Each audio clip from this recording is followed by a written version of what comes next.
There we go. There we go. I forgot my mic wasn't on. Hello, how we doing?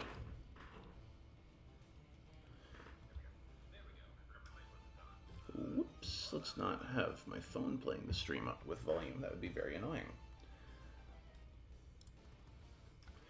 Okay. So, I'm thinking because the other guy we had slated, whose monster was on deck, isn't here.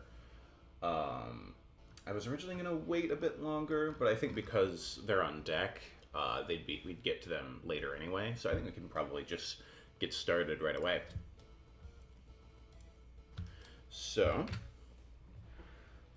we have Kasengir, is a large ape-like monster with big horns on it. I'm currently getting the icon that Jeremiah made for the monster.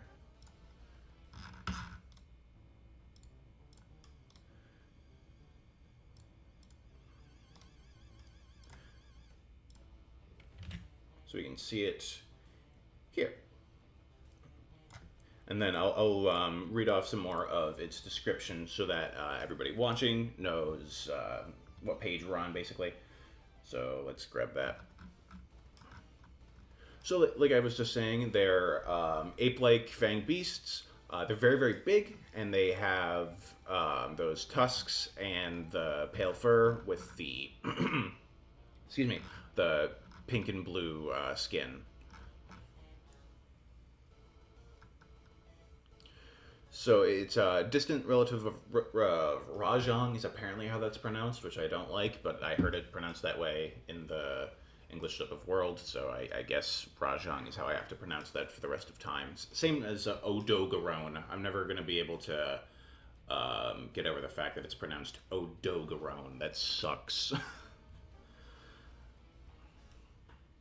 But the fight concept, as far as I'm understanding it, reading it, is like a slowed down, tankier Rajang that is going to do more damage in single hits, but obviously you have more time to get out of the way. Honestly, is that not just Rise Rajang? But anyway.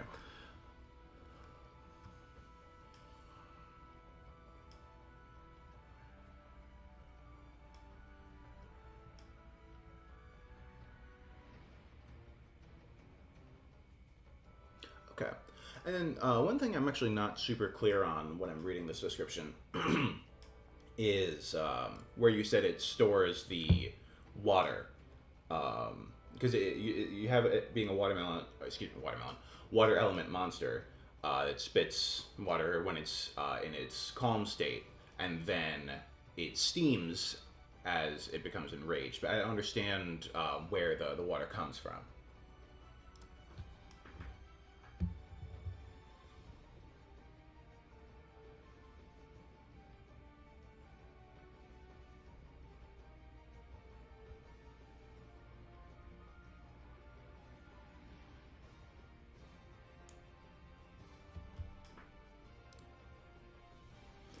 Okay, yeah, pull that up.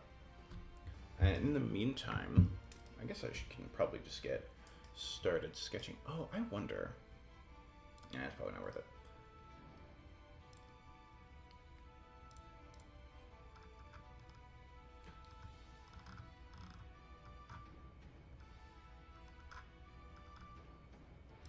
Okay, so if we just, because apes, part of the reason I actually chose, oops, that's the wrong color.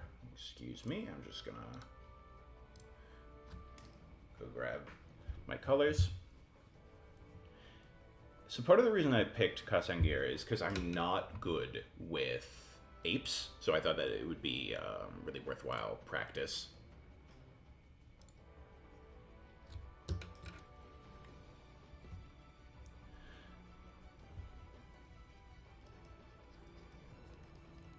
it's gotta have like a very big chest. I'm assuming it has an arc in its back, like a gorilla. I don't know if that's true, but I'm just envisioning that it does.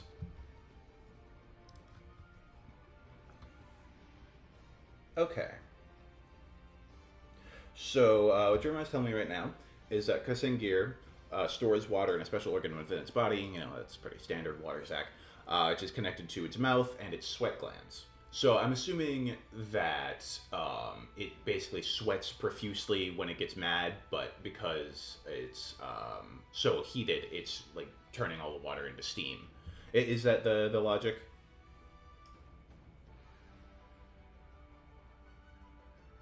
Okay, yeah, that's cool. I think that's interesting.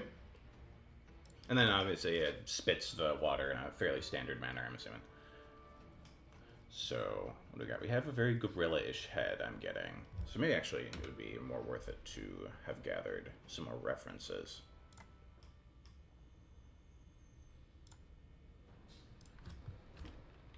So let's just grab some gorillas and orangutans and stuff like that.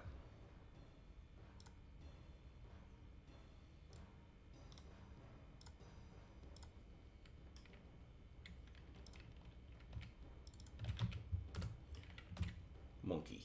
Oops. Oh god. I don't remember how to fix that. There it goes. Monkey. Let's get baby gorilla in there. Actually, baby gorilla might give us some cool stuff to play with proportions. Oh, it's a very big baby gorilla. Hello.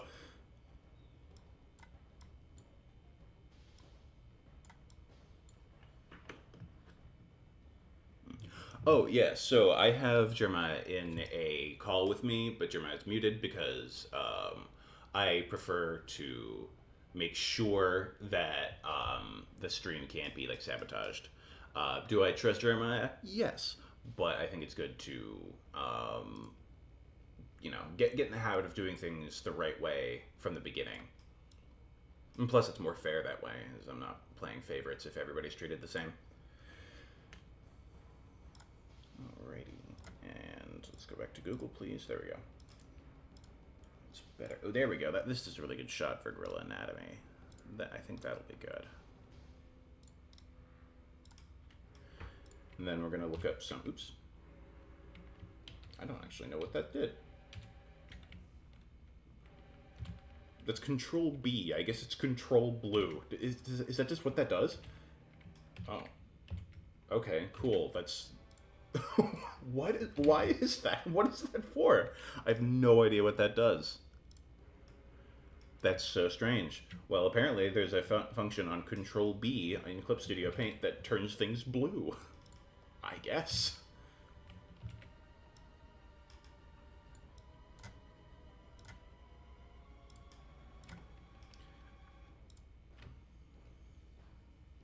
Oh, okay, you can release it from its arms.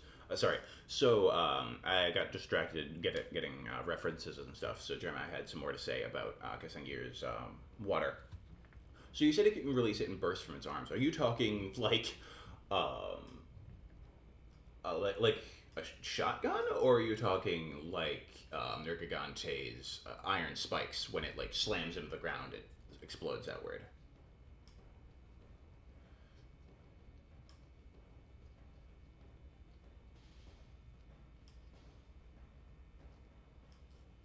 Okay, so closer to Nergigante's like explosion rather than it like firing something out of its arms. Okay, cool.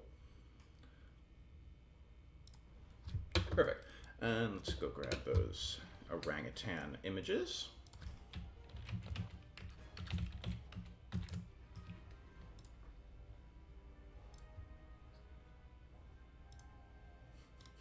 I like this guy. He's funny looking now. Hello.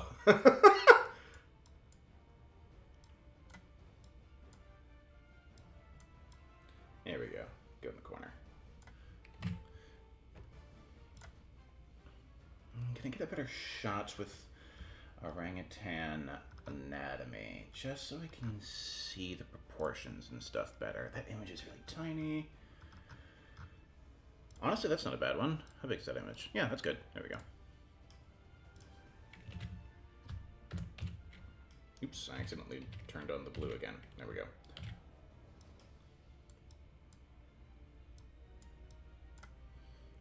And then Jeremiah sent me a... Oh. Okay, yeah. Very gorilla-like. So let me actually copy this guy as reference. So Jeremiah just sent me a couple more reference images that I'm going to copy into the canvas here.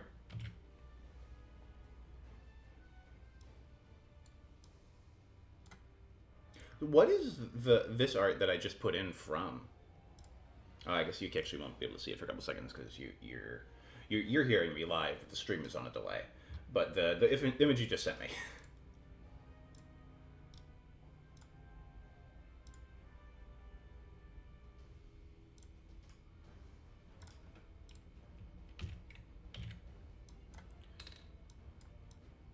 Put that down there. There we go. Oh, okay. It's just yeah. It looks like it's just an alien gorilla is how they described it. So cool. All right. Speaking of artists messing around, which nobody on stream heard, but too bad. Um, I'm gonna get started with this guy. So you said very, very front heavy. So I'm gonna actually bring down the sternum like super far, and then the ribs can be kind of that shape. And then how big's the head here? I think that's a good position for the head to be in. And I really like the way they muscled the back here, so I'm gonna take some of that for sure.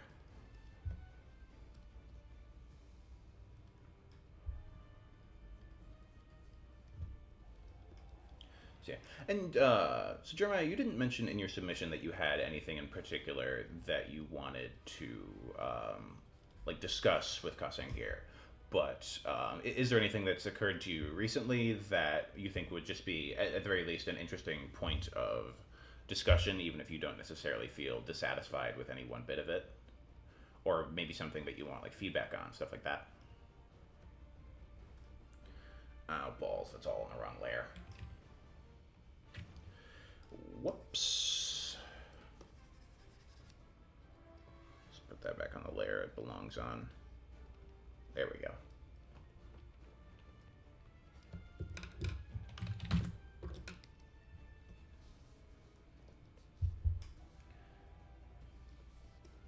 Put him up there. Okay. So what Jeremiah's telling me right now is that Kasengir is is a monster that they are very personally attached to. I'm assuming it's been around for a while, and they're telling me that it's an integral part of the fan game story that it's connected to. So then, while they're typing, I'll get some more drawing done. So yeah, I'll bring down the chest like before, and have the ribs like that. Then the hips can be here, and then bring down the shoulder maybe.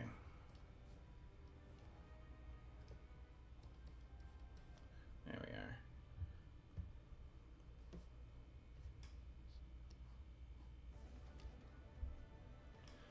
And then, so how does a gorilla's head work? So it's like big old crest here, and then the skull underneath like swoops like that.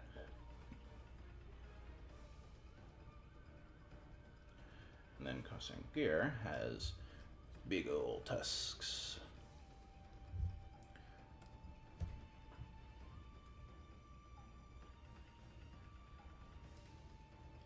Okay, so yes, now I've given them some time to elaborate. Kasangir is a part of a quartet, sorry, called the Guardians of Despair. I'm assuming this is vaguely similar to the Fated Four, where they're all sharing roughly equal spotlight, but one of them is more quote-unquote marketable than the rest, I guess. Would get used in promotional images and posters more and all that, which is, you know, how Glavenus was. Because all four of the Fated Four were obviously the flagship, but Glavenus got poster boy status.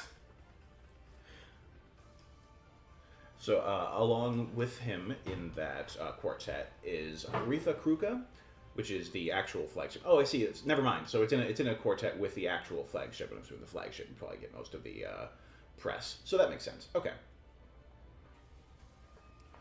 But like I was saying, Aretha Kruka is another one of the monsters that they're sharing that quartet status with. That's the actual flagship, and they describe it as the all-terrain wyvern. I'm not going to go super far into it, just because that's not the guy we're talking about right now. But obviously, then the next member is Kasengir. Then next is Yimvarati, which is a mammoth with a ceratopsian skull, they said, and antler-shaped tusks. And then Rajang is actually also in that quartet too. Right, Renaissance. That is your game. Yeah. So if you guys were curious about any of the other monsters that... actually, you know what I'm going to do? I'm gonna grab that link and I'm just going to send it in the Twitch chat real quick.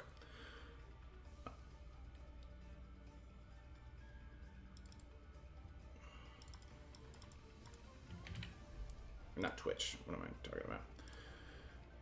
Where did the chat go? There we go. Yeah, okay, links work in chat. Perfect. So there you go. You guys can have a link to the Renaissance fanon page. Okay.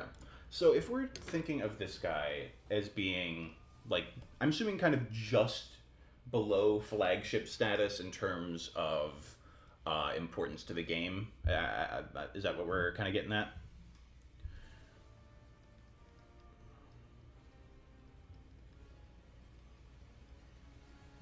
So he's going to have big, deep collar here.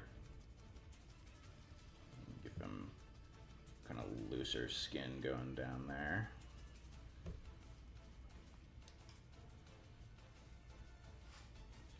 Definitely needs a stronger jawline.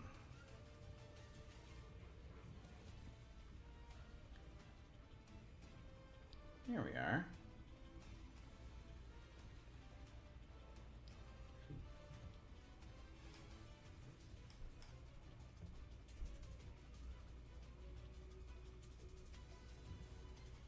So then the jaws be like that. Then head goes up there. Actually, I think that's too much jaw.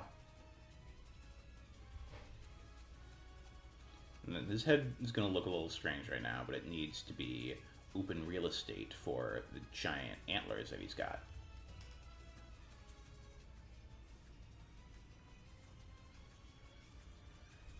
So, okay, and these are going to be facing like outward. There we go. Actually, I lied. I don't like that very much. We're going to rework that angling because I did not do that very well.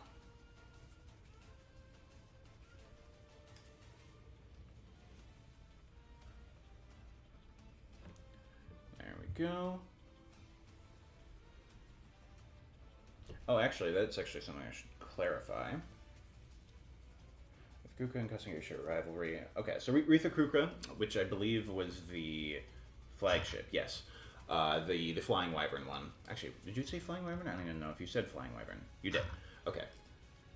And so Aretha Kruka, the flagship, and Kasengir are rivals. Okay.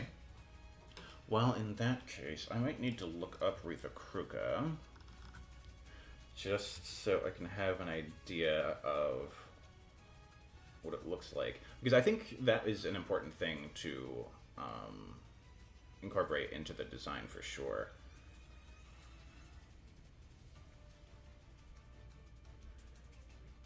Yeah, I guess if you have a link to it. Oh, okay. Do you have the page that you can take me to just so I can understand it a little bit? Oh, okay. I see what you're going for with that, and I'm gonna grab that and put it into the canvas as well, just so everyone else can see what we're looking at. Oh, why is it over there? Oh, because it's underneath stuff.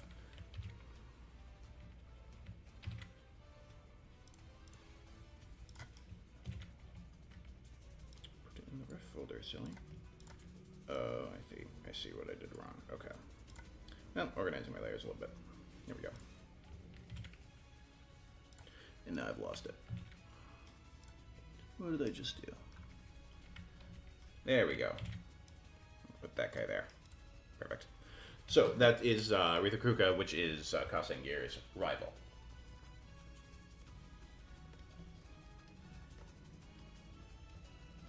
There we are.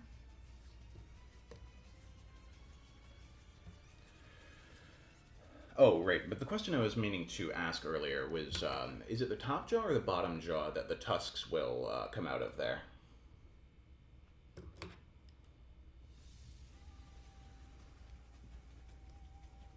And then Jeremiah is also getting me some more information on Rithakruka.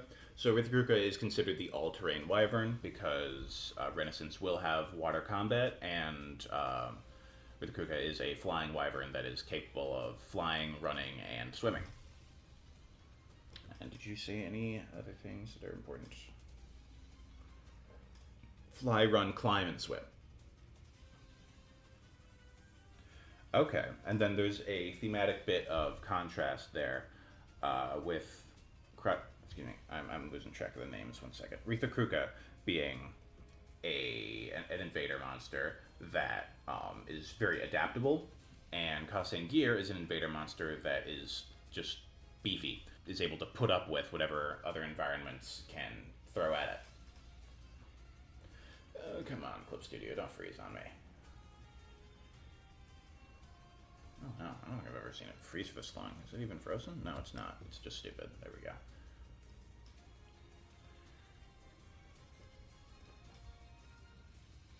Cut to, okay. Okay, so orcs is kind of what I'm thinking for the, or what you were thinking for the tusks. Okay, cool. I can definitely work with that.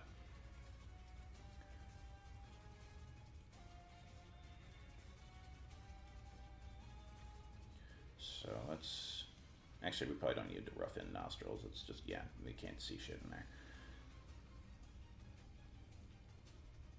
But you definitely do want them to be curved. So maybe if we make them more of a, like, honestly, actually, what I'm thinking I might do for the shape language to help the tusks read well is to be like sleigh tracks, if you know what I'm talking about.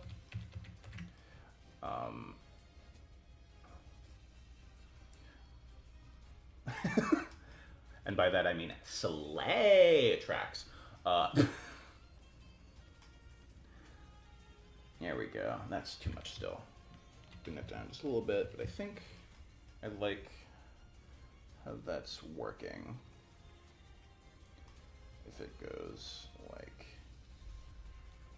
that.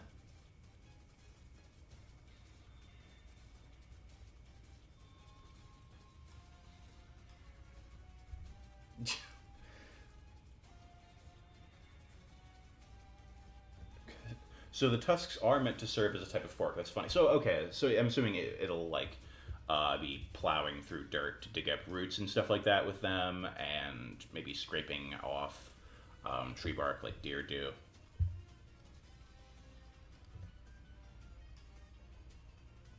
So let's. Okay.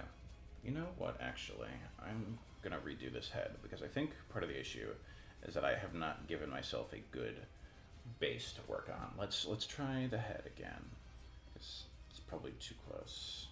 So skull is going to be very strongly triangular because that's how gorilla skulls look. Actually, what am I doing? I should be pulling in gorilla skulls as reference. That way I can make my life a lot easier. Use your references, kids, because I did not get in the habit of using references when I was a beginner artist, and now I'm not in the habit of it, and it screws me over all the time. Don't do that. It's bad. It's not cheating to use references. I don't know why I convinced myself that it was, but it has severely impacted my ability, and lost my train of thought there while I was reading more messages from Jeremiah. But what Jeremiah was just saying is that um, that Kasangir is actually an omnivore. So I was actually picturing it being entirely herbivorous, just like a gorilla. So okay, that's good clarification.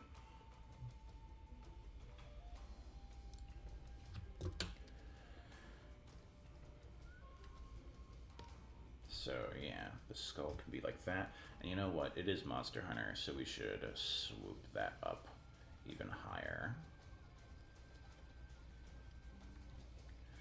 Then that would be there. That would be like there. So these can come up like that.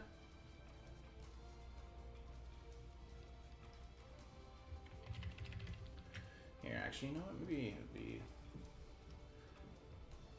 a good idea to get in some of the other stuff before the tusks.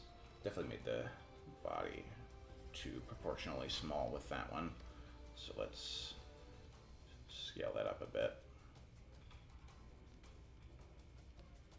Like there, because the shoulders will do a lot of the, I guess, quote-unquote artificial scaling. I don't know if it's exactly the right way to describe it, but the whole monster doesn't need to be massive. You can sell some of that size through. I mean, the limbs are going to be big too. Don't get me wrong, but it doesn't necessarily all have to be in the body for it to read. And I think that's actually part of my issues with monsters like Magdamalo, is that it's all in the body, and their like tiny little limbs don't look like they could support them. Oh, let's put the rift layer below. There we go.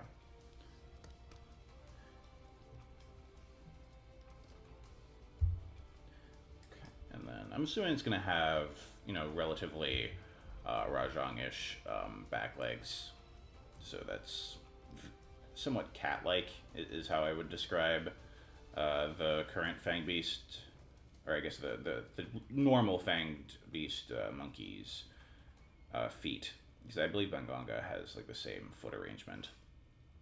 I don't actually know what Kongolel has. I don't remember Kongolel's feet very well. I remember its hands, but I don't remember its feet. It has. Oh, it does have gorilla hind legs. Okay, well, never mind then.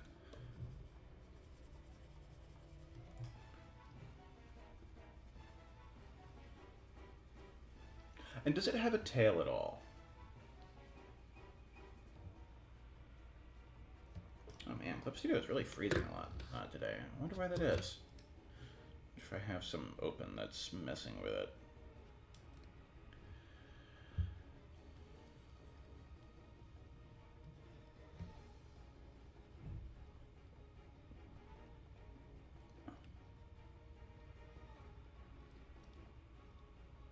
No tail. Okay.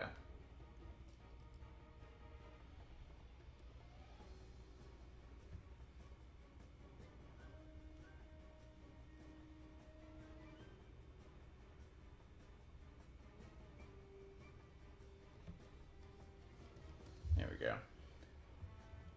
And then, yeah, gorillas have this like low-slung belly that they use for consuming plant matter, because plants are very hard to digest. So then we can kind of bulk this out. Now here along the shoulders, if a chunk of beef could move, it could be cussing here. Yeah, that makes sense. What's the texture of those like spikes along its shoulders there?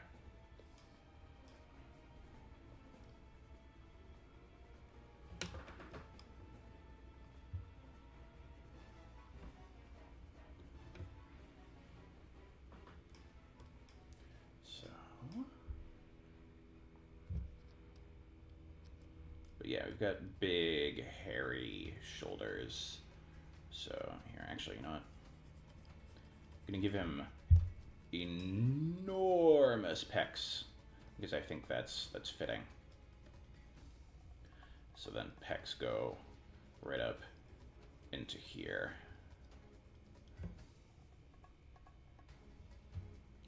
And that disappears under all this shaggy hair.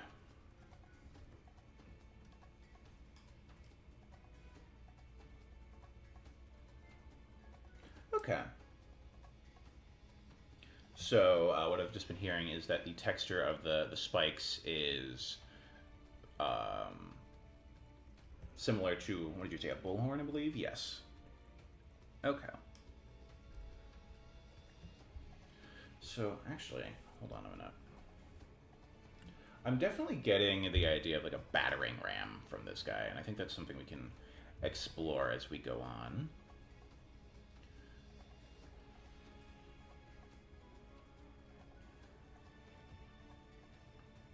But for now, I'm just going to get some spikes in.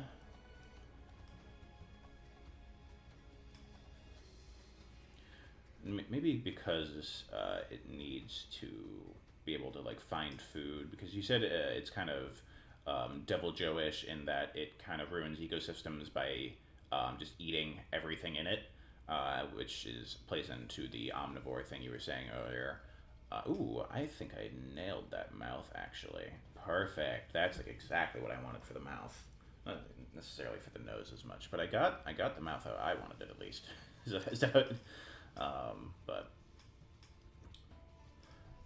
gotta figure out some other stuff. So let's these go forward.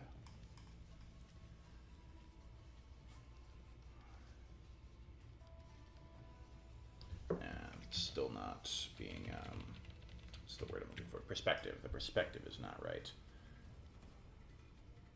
There we are.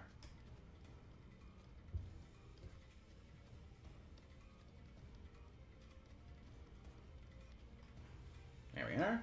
And then we can have the big horns sloping down like this.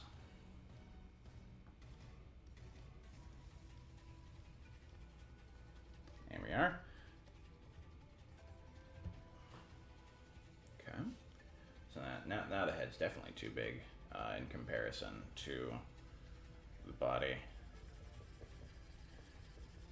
Actually, what am I doing? I should be shrinking the head, not shrinking the body. Or excuse me, scaling up the body. There we are. Can have the head be more like that. There we go. That should give a little more room for the horns to breathe. How does the bottom work? Okay, the bottom is just going to be assumingly similar to a human neck, so there.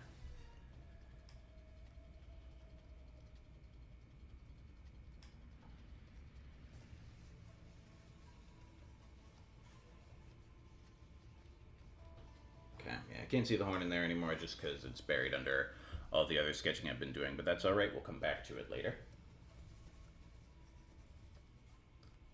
So then, is there anything else important? Oh, there we go. You have some more art here. Okay, so yeah, Vol'jang's like armored forearms. Okay, I dig that.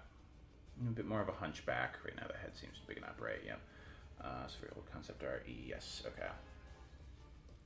Okay, well, this is still good design reference, so I'll pull in this old custom gear art.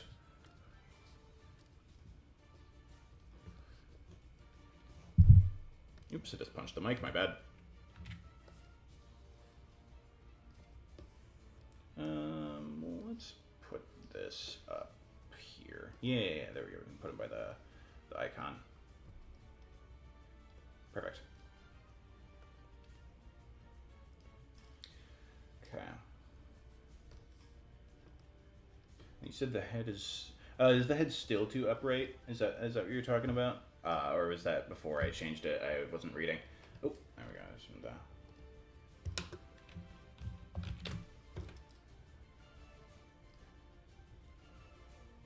Sorry. The head, is it still too upright?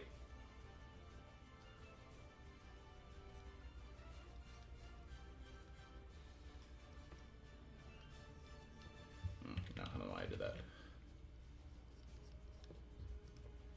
Okay. Right now I see camel. You know what? I can kind of see it now that you mention it. Okay, well, honestly, I think the head... Oops. I keep drawing stuff on the wrong layer. There we go. We're actually gonna... hunchback.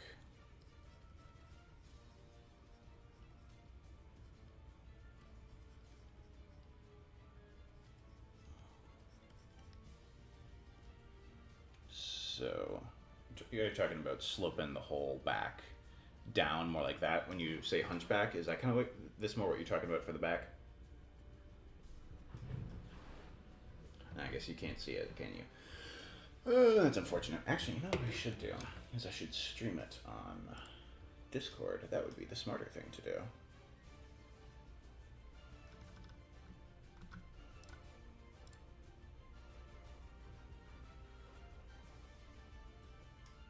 There we go.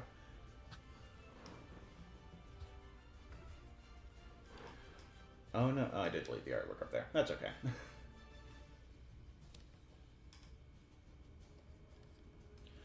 Okay, so let's, the other shoulder is back there somewhere. We'll make him headless for the time being.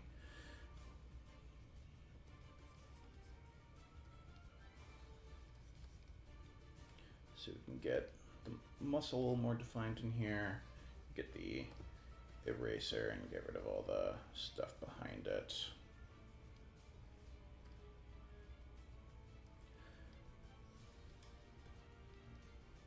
So we can do we can use the hair actually to do a bit of nice shape language stuff here. We can make the bicep appear somewhat smaller, even though in actuality it is quite large. But because the shape of the hair above it is so massive, it'll look small.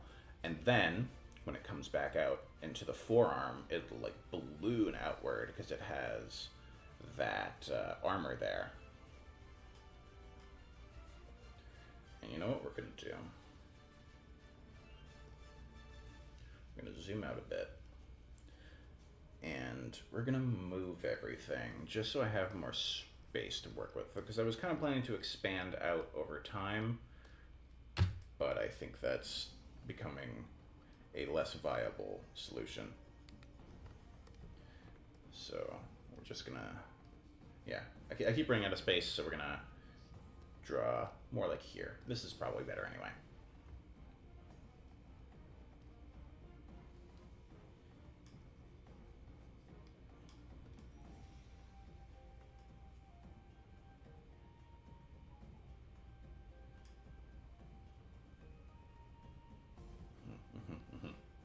Okay, you're pulling in some Garen Golem reference as well, which is probably wise. That's not what I wanted.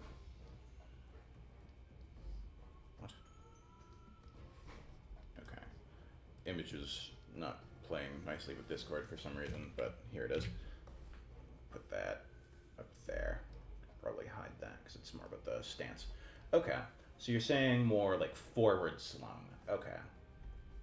Well, you know what? Might be worth just making a different sketch for that. So we're just I was drawing the wrong layer again. I don't think there's anything even on this layer. Goodbye, I'm deleting that layer. I lied. There's stuff on that layer. There we go. But yeah, I think the posing should be more slung forward like that. I see what you're trying to say. So let's start actually with the chest. The chest is usually the better place to start with, especially on a monster like this whose stance and power comes from their chest. So I can have the like collarbone here.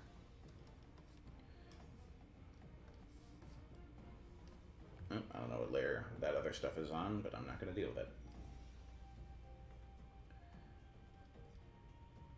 So then the neck would come down like this, put the skull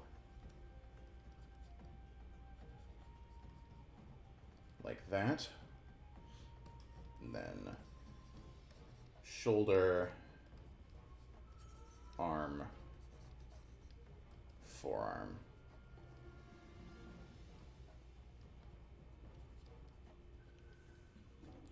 Okay, perfect.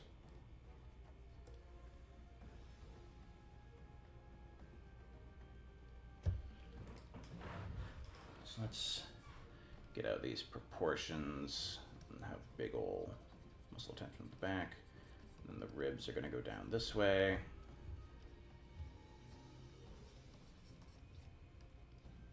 spine itself is going to be doing the gorilla thing and have that big old arch in it, but it won't be as visible because the shoulder muscles will kind of disguise it because they're going to be going down close to all the way down to the hips.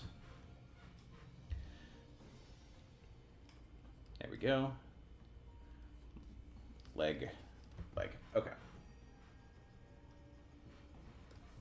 Don't like that arm anymore.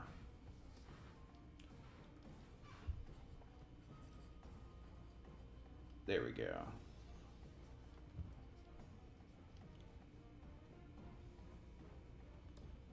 Oh, you know what? Maybe I can just give it a more dynamic pose if I...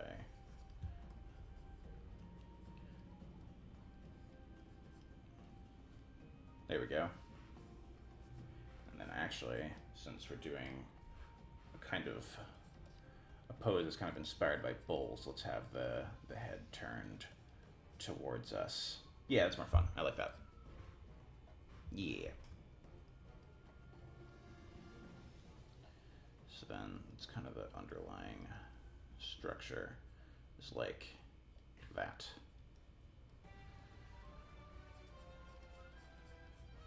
So that's the center of the head. And then face down here. Should be about right, I think. Face should go up a little higher, okay.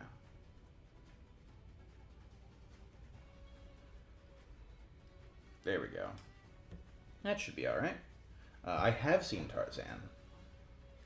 Yeah, okay, so the huge arms and hands is kind of what I was talking about earlier, and I don't think I finished my thought exactly. But I kind of wanted to make the biceps appear smaller, even though they literally aren't, because I think that adds to that, like, Hariyama-ish, like, just big hands communicates power, even though most of your power in your arm is going to be coming from your bicep and your shoulders.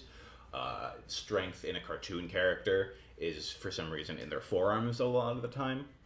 So I think that if we use the shoulders to make the biceps look smaller, the forearms will look bigger by comparison because they've got all that plating on them. So I think we can communicate very effectively with that. Did I ever put that Volzhang reference you gave me in there? I don't think I did. That would also be wise.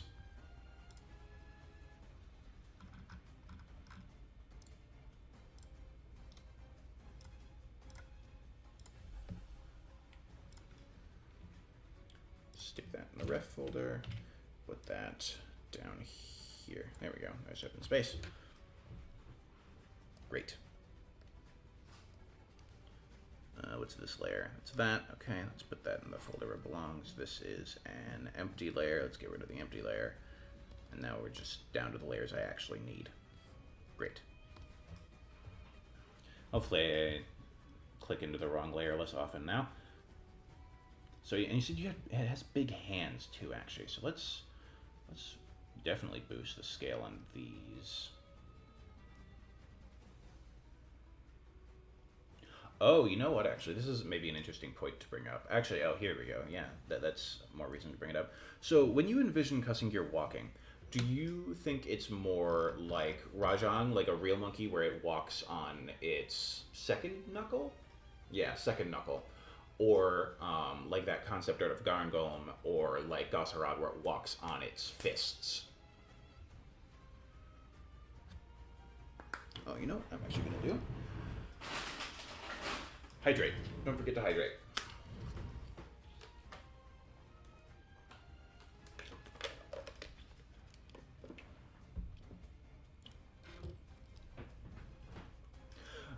Commenting about the Winston render, I have never interacted with Overwatch. I have absolutely no idea what Winston's pose is normally. A second analyzer, okay, cool. I mean, yeah, the second knuckle is how it actually works in real life, so I can understand that being more appealing. Let's see. So this is the middle finger. And then that's the pointer, and it's like slightly shorter, so it's elevated.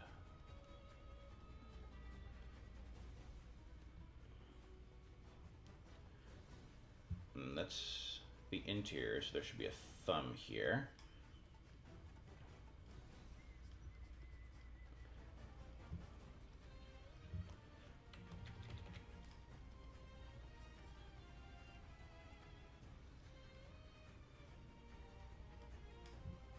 There we go. How's that for hand proportions?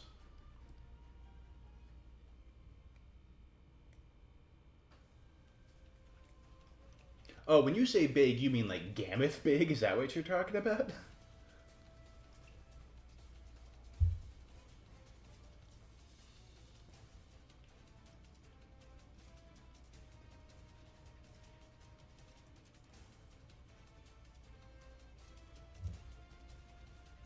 Oh, you okay? You did say Duramboros earlier. That's right. That's right.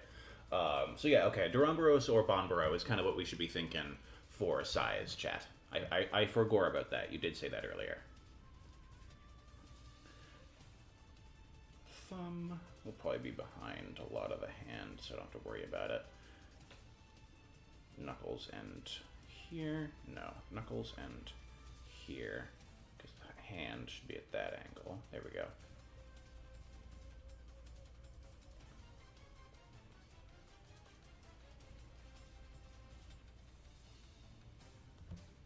But hey, you know, with Gravios being back now, I feel like something the size of Bonboro and Duramboros is definitely doable for the games.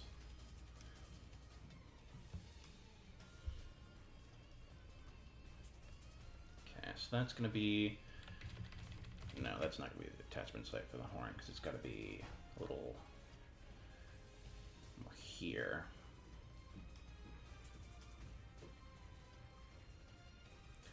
And then that's the head, or excuse me, the big old forehead.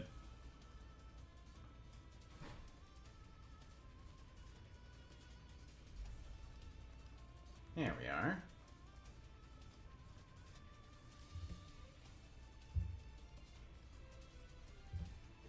There we go. And let's see if I can recreate that mouth I really liked. I cannot, but I don't mind that either. No, actually, this is a little friendly looking. We'll get the mouth later. Actually, let's do more proportion stuff. I'm gonna erase that big shoulder stuff just so I can get the anatomy of the back muscles in a bit better.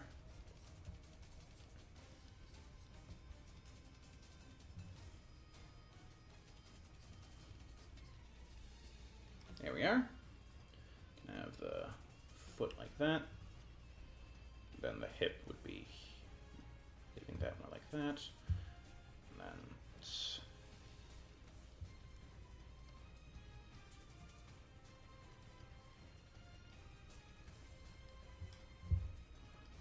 yeah, bring that chest way down, and as a result, the belly's got to go like curve up like that, and then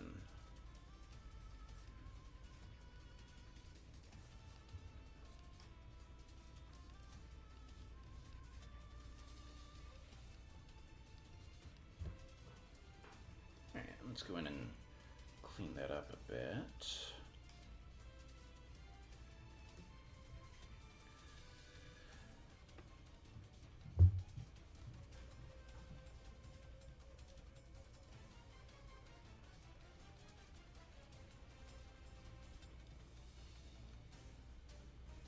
I think that should be about right for horn proportions. How do you feel about that? Oh, here we go. You have some more stuff. Gravis is on the renaissance.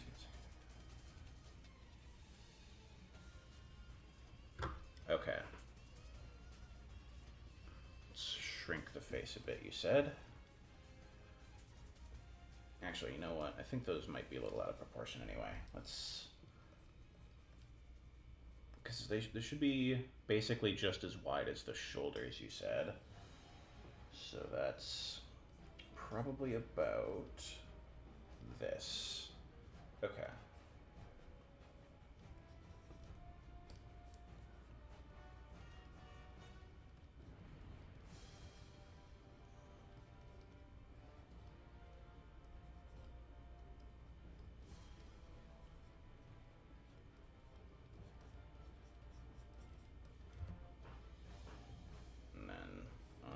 thing might need to go down a little bit.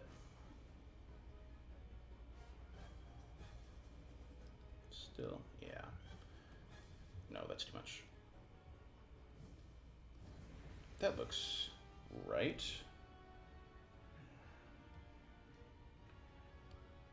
Okay, so the head and face at least is going to be smaller than it is on the icon. Okay. So maybe the face should be more like down here, and then the brows can be this.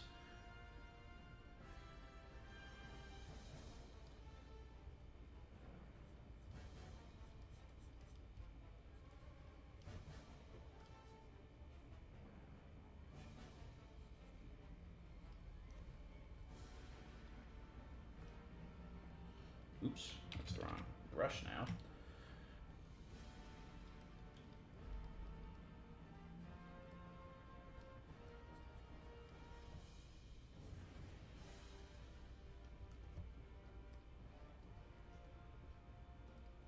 Okay, might be all right, especially if we bring the horns back out. There's a really elegant curve to them that I kind of want to capture.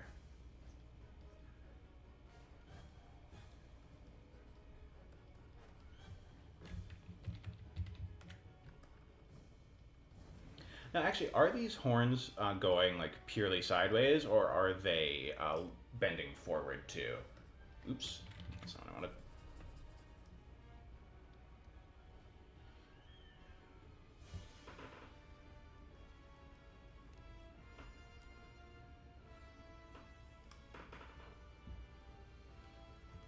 Okay, they are bending forward. Okay. Cool, makes sense.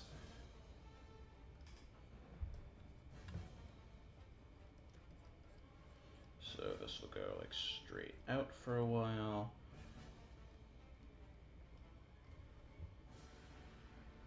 Actually, wait, shouldn't it be like that? Yeah. Okay. Because it would attach, you know, at the top of the skull, and then down and out.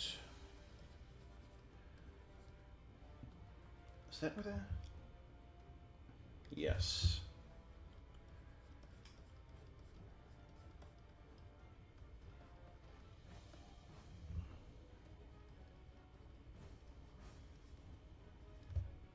And it feels maybe more forward than you were looking at. Is that what you're looking for?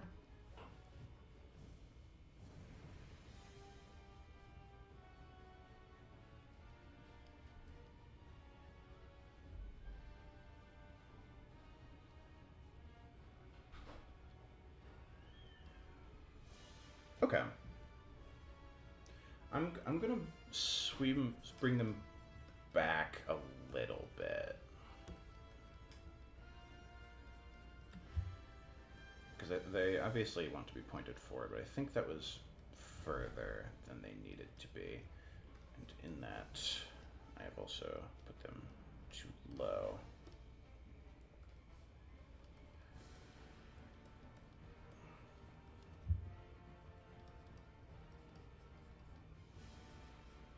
So yeah, oh, that's right, because they curve like all the way backwards on the icon art, and I really like that actually. So let's bring that back.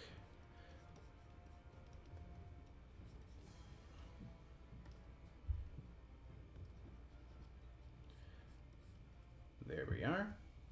Okay, and honestly, it's so you guys may notice that I have only been talking to Jeremiah, or maybe you won't notice. I don't know, but the way that this is going, and this is something I kind of expected might have happened. That's why I told the person on deck to be prepared to not be on stream. I think I will need to spend the entire stream on one monster, it looks like. So, because I mean, I'm just drawing it for the first time. I haven't even gotten around to the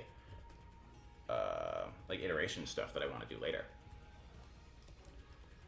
Oops, I've erased too much of the shoulder, I think, because I'm going to lose it.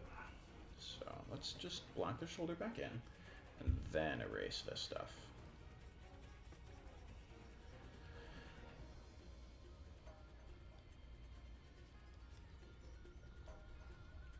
we are. Now let's put the bicep back in, and then this sweeping forward.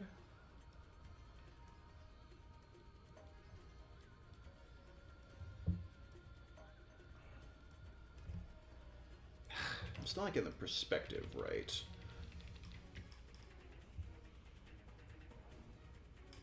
Let's see if I can swing that. Oh, there it was. I think I got it. Yep, there it is. I think I got it. I think I got it.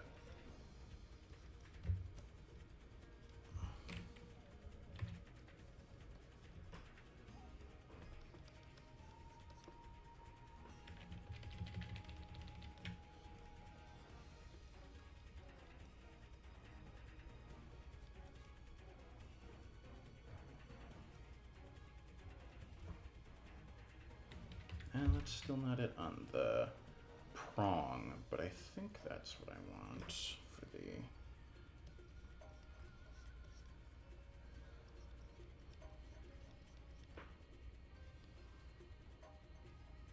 Oh man, Clip Studio is freezing again, so might as well check Discord.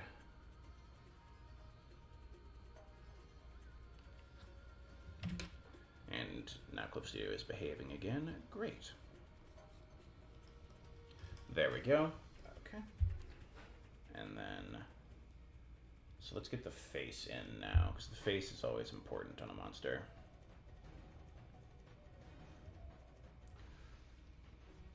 You know what? This is maybe dumb, but I kind of want to give him like a pouty lip so that he feels like bad-tempered.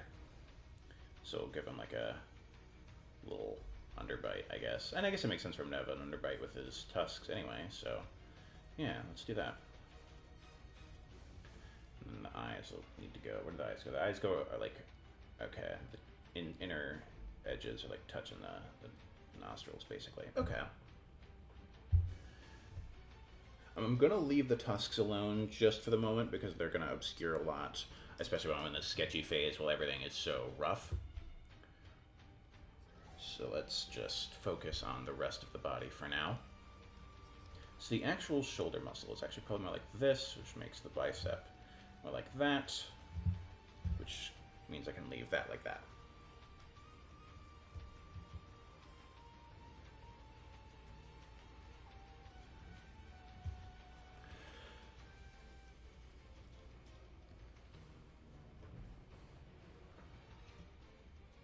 Actually, you know what? Well, I'm erasing stuff. Let's just clear out the shapes of the horns a bit. Actually, I kind of liked the way that bottom thing that was a remnant of sketches looked. I'm just gonna stick that down there because I think it looks nice. And Clip Studio is freezing again. Did you give him Aang's head markings? Hello, Clip Studio. Oh boy. I don't know what is happening today. Clip Studio is not happy. Okay. He's had oh, I see it now. Yeah, because he's got the... Oops. Well, I just grabbed a color I didn't mean to, because not Discord. Clip Studio is still being weird. Why? That's so odd. Why are they doing that? I don't know if my cursor appears on the stream, but for some reason, I'm stuck in color picker mode. Why? Okay, hold on. We're gonna play in this canvas for a minute. Try and get it to stop that. Why? Why are we doing that?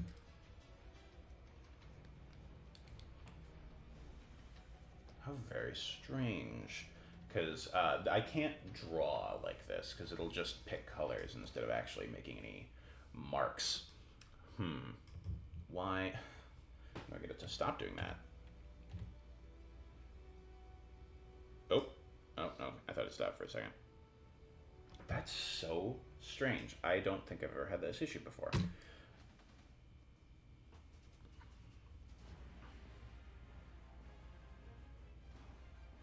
Okay. Why?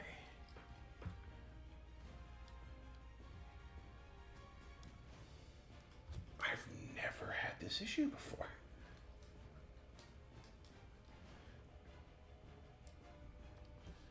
There we go. Okay. I don't know what happened. I fixed it. It's good now. Okay, but yeah, you said you wanted to get some beefier legs on there. Let's focus on that for a little while.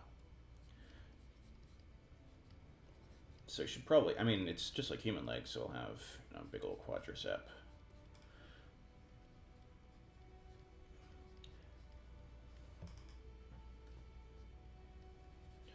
Definitely don't want them to be like super beefy, because honestly, the thing is in Monster Hunter, hind legs for some reason are often neglected. Every monster apparently seems to skip leg day, because I mean, even like look at Devil Joe. It has those tiny, tiny little toothpick legs on that humongous body, and that's definitely to aid in like shape language, even though it bugs me. But I think for the interest of the Monster Hunter style, it actually might make more sense to do to keep the legs smaller than maybe they should be. So I'll just slightly reduce back of the thigh there. That's honestly still pretty sturdy looking. Just refine it a little bit. There we go. That should be a balance between humongous, like it would be to, like it would need to be to support an animal this big, and skinny, like for some reason Monster Hunter likes to do. So there we go. Okay, that's fun. That's fun.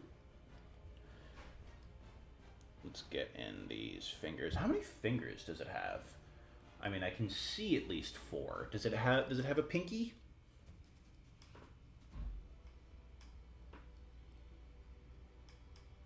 It has 5 fingers. Okay.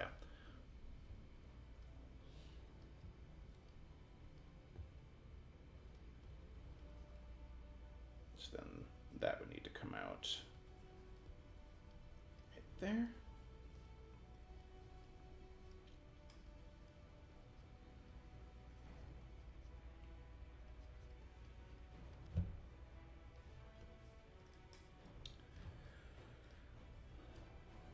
I will say, I am not, the greatest artist ever, but don't tell anyone I told you that. But because of course, everyone else believes that I am, but I have been lying to them. In any case, people often say that hands are the hardest thing to draw, and it's not like I find them easy. But I don't know. I guess they're definitely not the hardest thing for me. For me, it's always been faces. That and like doing the same design multiple times, I actually really struggle with because I get bored. There we go. I think that something like that should be good. And what else am I missing? That's right, the big ol' spikes on the shoulders. So that, yeah, actual shoulder muscle is this, and then the hair takes it up to this. You have it, okay.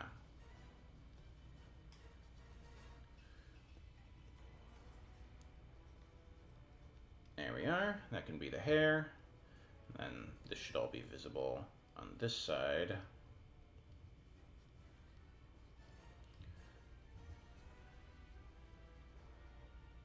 Okay, and then you said these spikes on the shoulders are pretty bull-like. So let's try that. And have that like sticking out of the fur.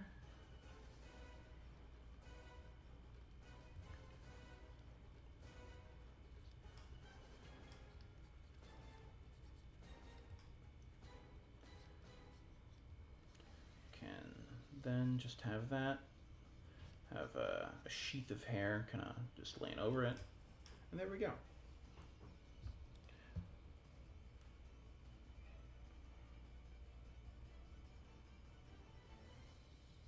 Oh, I mean, it really is the same pose that Rajang and Ajara Khan use, because it's like, it's just a good power monkey pose.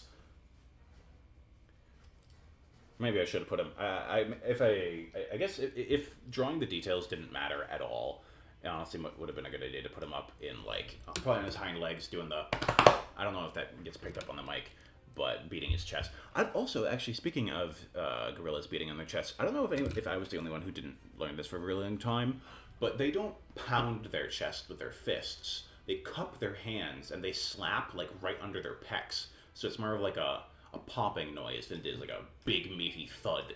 I don't like that, basically. I don't know if OBS tries to cut out background noise. I don't think it does. So I think that was audible on stream.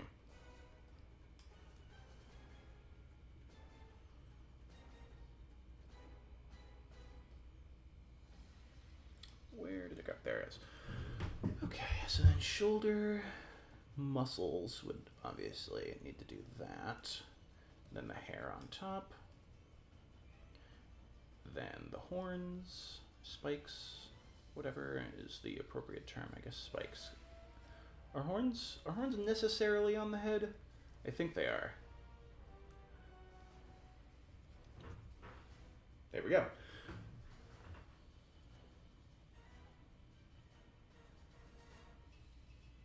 Oh, Clip Studio is not cooperating again. There we are. Yeah, I should probably just take those opportunities to drink some water. You know what I'm going to do, actually? I'm going to use this opportunity. I don't know what this opportunity actually means. I'm not sure what opportunity I'm taking advantage of that I didn't have before. But I'm going to give him, like, big eyebrows. Oops, too far. There we go. So let's just get the little eraser in there.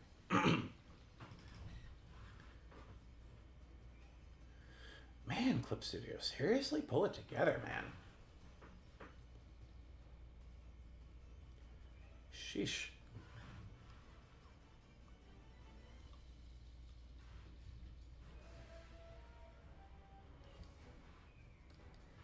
There we go, and then, yeah, big, like, wire brush eyebrow looking things. I think that's kind of fun. So if we make all of this, like,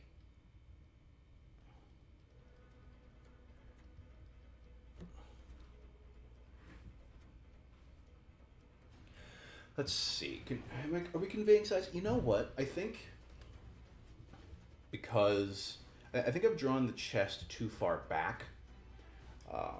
It makes it look a little lopsided currently. Actually, I wonder if it also could be that the back arm here is posed weirdly. I think it actually does convey size a little better without that negative space there.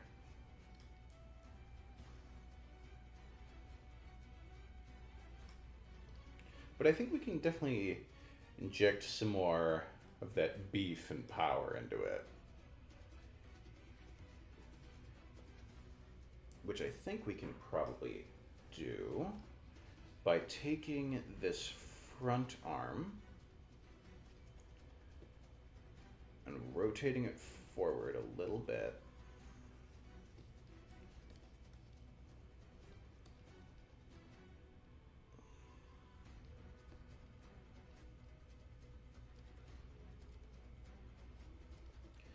And then we can show off more of the back muscles here.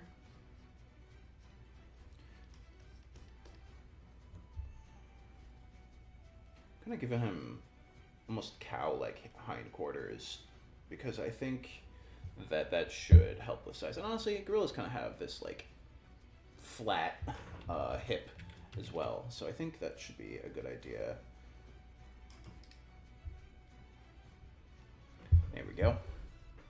And bring that leg down. I never finished this leg, actually. But you said you wanted to be a gorilla leg, so I'll have it like that.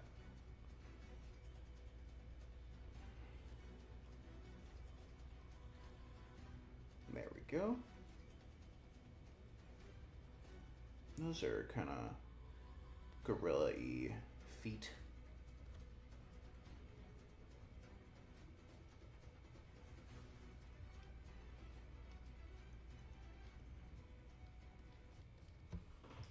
Yeah.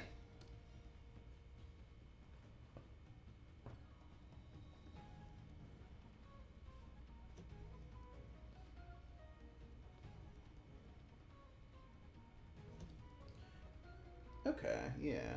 Yeah, but no, I definitely see what you're saying with the he feels a little skinny. I have to agree. I'm trying to figure out where exactly it needs more beef. Because I'm trying to. I think just beefing up the whole thing is going to be a.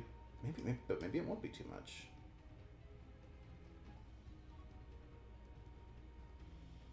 Hmm.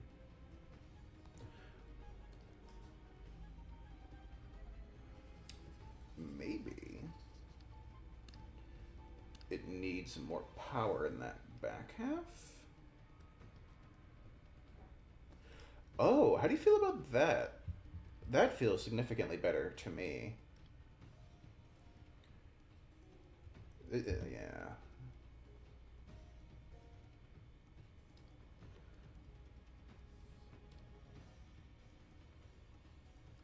Let's see. Yeah, you said also we're talking about stockier hind limbs, and I think I am gonna have to agree. I think even if I want them to be MH skinny, at least in this pose, they're gonna have to be thicker.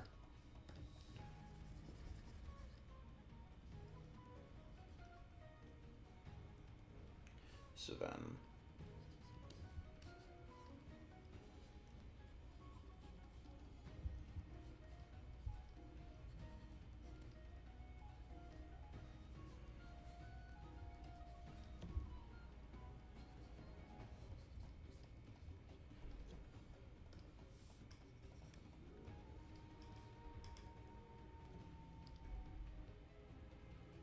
oh, Jeremiah, are you on my Discord stream? I don't know how well it's working, but you should be able to see stuff closer to real time to um, catch up. I think. I think. Assuming it works, which is not always a guarantee.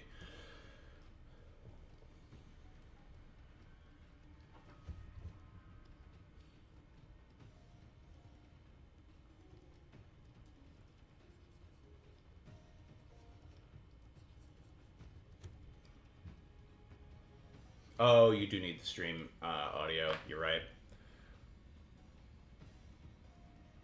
Gotcha. Okay. Well, you know what I'll do is I'm just gonna pause for a second and take a water break, and then I'll let you catch up with stream. Kind of totally forgot about the eyebrow thing I was doing.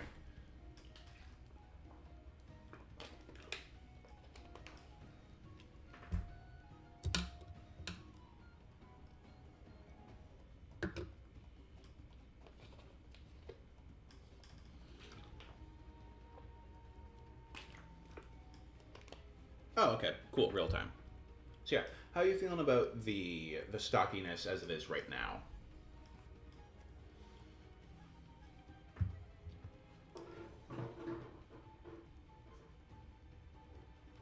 Okay. So what I ended up doing was I bulked out the chest to an even more exaggerated degree. The chest now ends down here, and then the rest of the body just angles up into these hips here.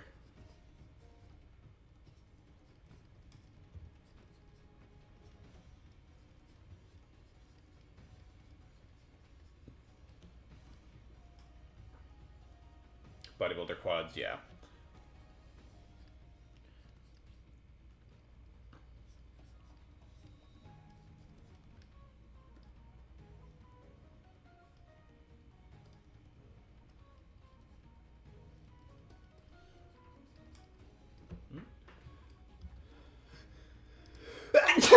Whoops, apologies. I was trying to mute my mic, but I didn't make it in time.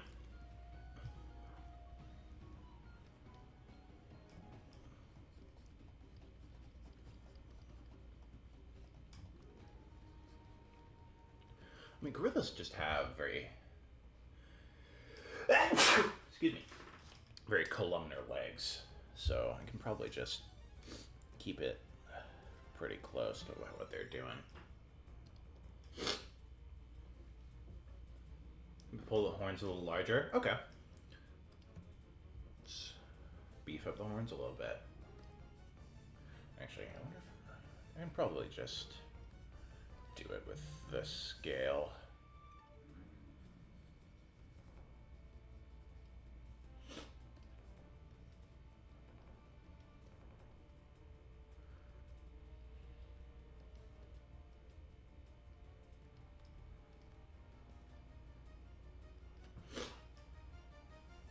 I think that's starting to feel a little cartoonish, but there's somewhere in between here. I think that might be it. I think that's about right. How do you feel about that?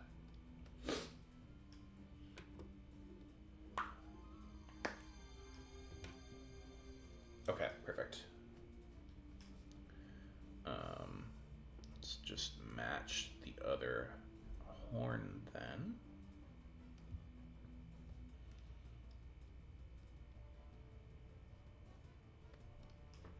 There we go. And then erase all the stuff that's inside of it now. Clean up the edges a little. There.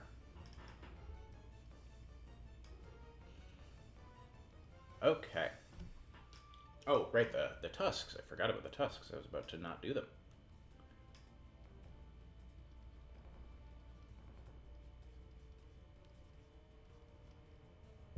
I think that's... You know, I'm gonna try splaying the tusks outward a little further. Just see if that might help them a little bit, because I'm definitely struggling with putting them really far forward. Because I think that it looks a lot like a cantor, and I know this is also a hot take. I think a cantor's head or a cantor in general looks stupid. I don't like a cantor. I don't get why people are like go so feral over it. I do not understand. But in any case, what I was trying to say was, I think if we splay these out a little bit, they should look a little less obtrusive.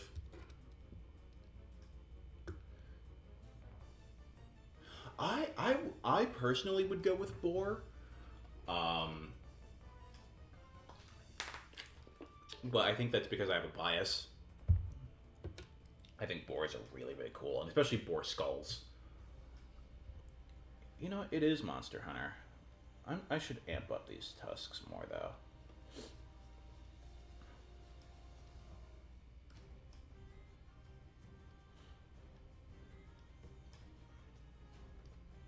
That feels, yeah, less wimpy. I like that a lot better.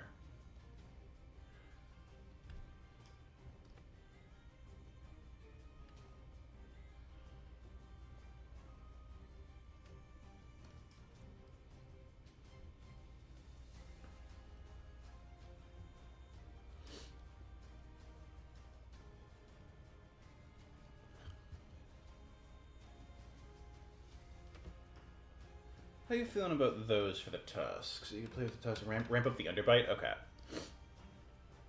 I think that's a good idea. So we can do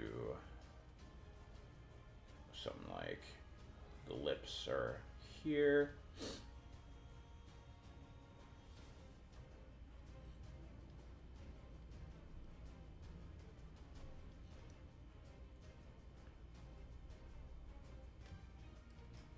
Actually, I think the chin needs to be a little further back, and then the lips can be like that, and then yeah, now he looks very, very pouty. And then if I give him angry, oops, erased too much. Give him angrier eyebrows.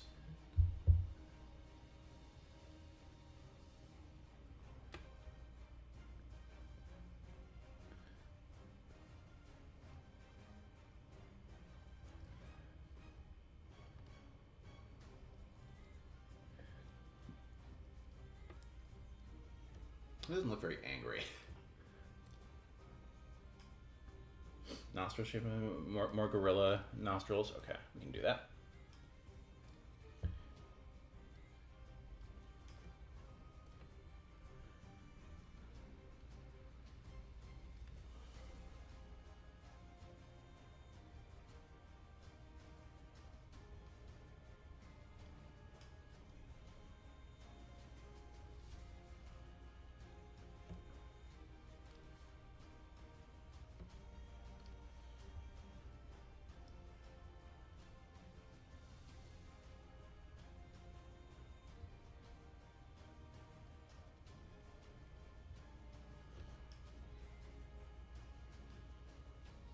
I'm feeling out about that for the head.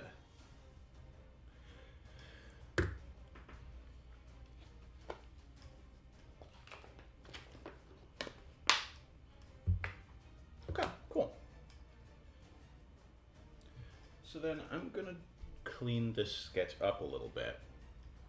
And then I think I'll talk about some ideas and suggestions I've had while we've been doing this bit. And I think that should be the end of the stream once that happens. Okay. So yeah, let's definitely clean. Oh, that's right. No. I totally forgot about the skin. My bad. Let's not forget about the skin.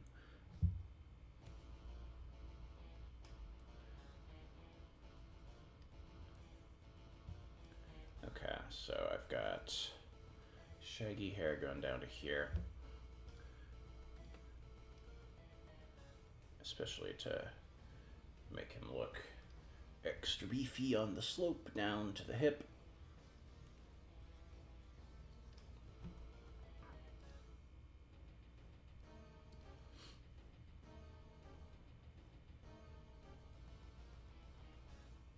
I have an interesting proposal for this version, actually.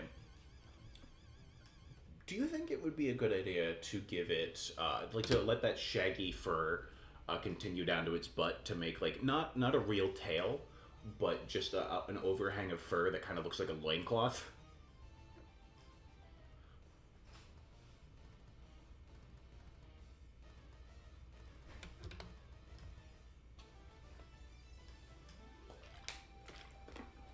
Beard and fur shell, yeah.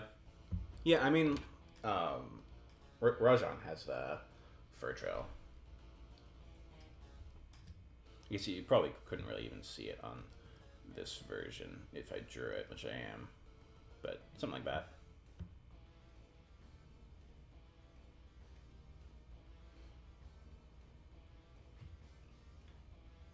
Oh, I know what you're talking about. I know what a happy trail is. So yeah, but if we can just put this like shaggy fur down here. I mean, we could be immature about this, or we could say that this is what Rajan looks like, and we're just doing that.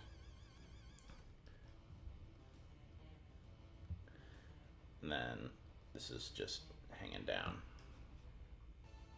Yeah, something like that.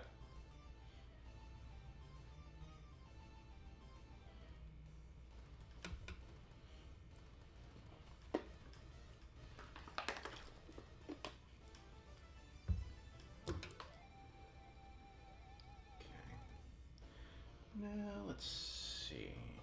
Do that.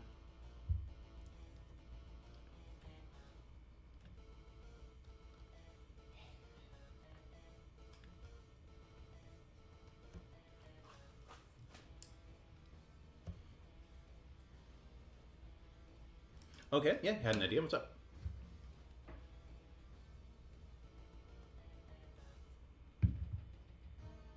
African warrior garments. I don't.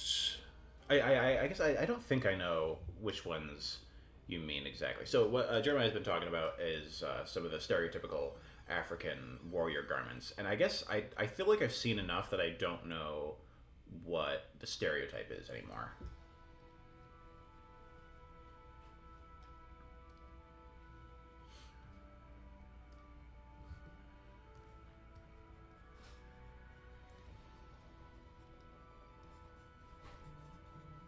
Shut up, phone.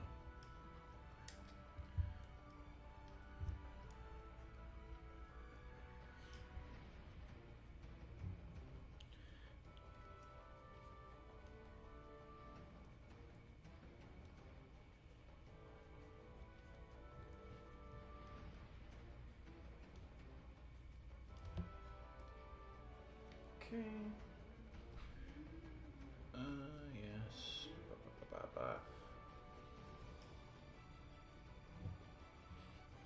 Okay.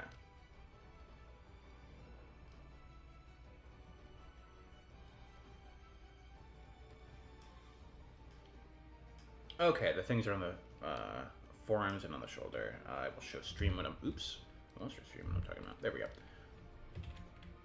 So this is the guy that I said for reference, and he, excuse me, Jeremiah is talking about these fibrous little things down here. Actually, it would be a good idea to zoom in because I know my streaming quality isn't always the highest. But yeah, these fluffy bits there.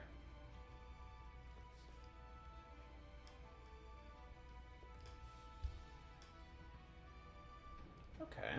So yeah, so let's do some of this hair that's like, because I was, hello? There we go. So I can have this fur like sticking out wildly. That's too wild, I think.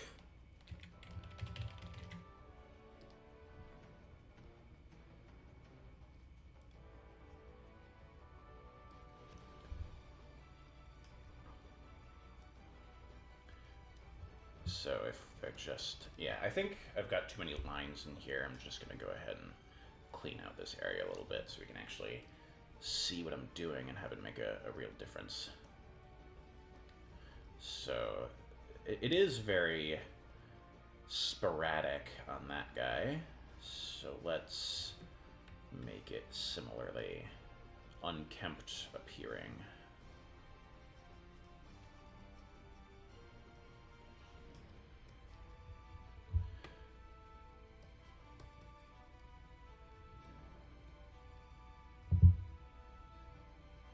And then we can make all of this like more twisted and knotted and stuff as well.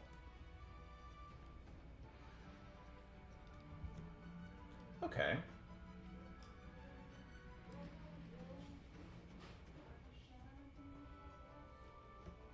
Shaggy shoulder fur, maybe a tiny beard, okay.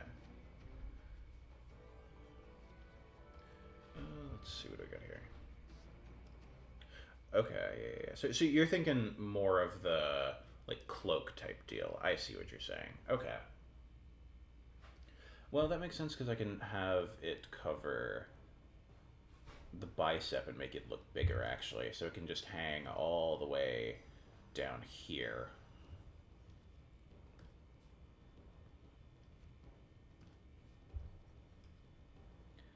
And just make the biceps look thickin' massive, mate.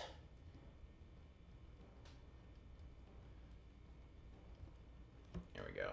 Let's actually clean out the space in the arms while I'm down here, because those are going to need detail in a minute.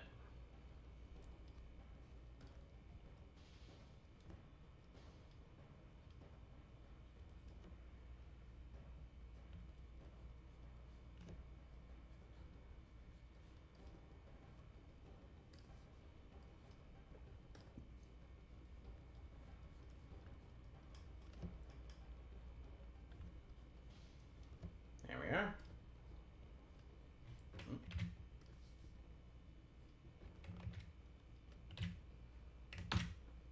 There. So, yeah, I'm really liking how this is coming out, especially because apes are not only not my strong suit, but a particular weak point, because I was talking about earlier with I can't draw faces, and apes have those. But I'm reasonably happy with how Cussing Gears has been coming out. And then we're gonna put in some Vol'jang reminiscent plating. I'm probably just gonna do it for this front arm, and I'll just like scribble in stuff in the back here, because I'm thinking that we've covered most of this guy by this point.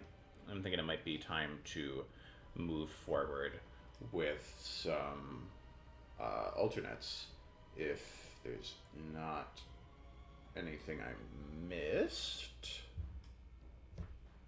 Oh, you know what? He does have those like knuckle dusters actually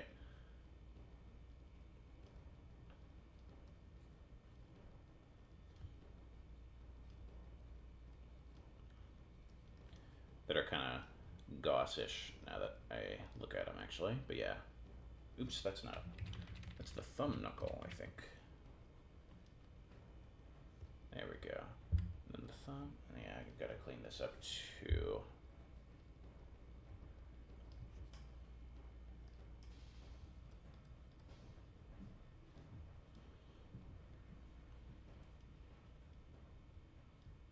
And then yeah, knuckle thing. And then I think it would make sense for him to have, you know, like similar nodules down his knuckles as well. Yeah. Well, so what Jeremy was saying is that Cussing Gear came to him, excuse me, before Goss and Garen Golan both showed up. Were you happy to see that your ideas were in the game, or were you mad that they did the things you were trying to do?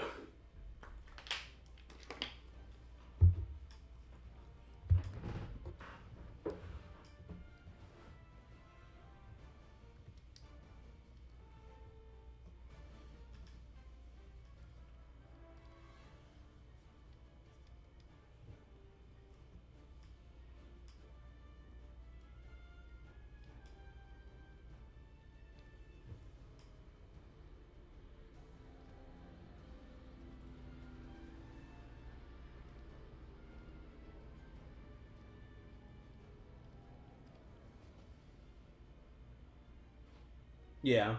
Yeah, I mean, I get that. I had that a long time ago when, to a lesser extent, back when I was doing Ark Survival Evolved stuff, when the Carcharodontosaurus was revealed for Ark, because one of my favorite creatures I had made for my Ark mod that never came to fruition was a Carcharodontosaurus. And you know what? Later on, they actually did they gave something else almost exactly the same mechanic that I planned to give my Carcharodontosaurus. The Facilosuchus is basically functionally exactly what I wanted to do with the Carcharodontosaurus.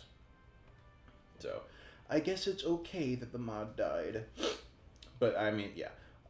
Not to say anything officially, but I think I do actually want to return to the Ark scene eventually. But Monster Hunter is my baby, and it's what I only have time for one of those right now, and I'm already doing two because I'm also been in the Warhammer space, specifically Tyranids. I don't really care about any other army. Um,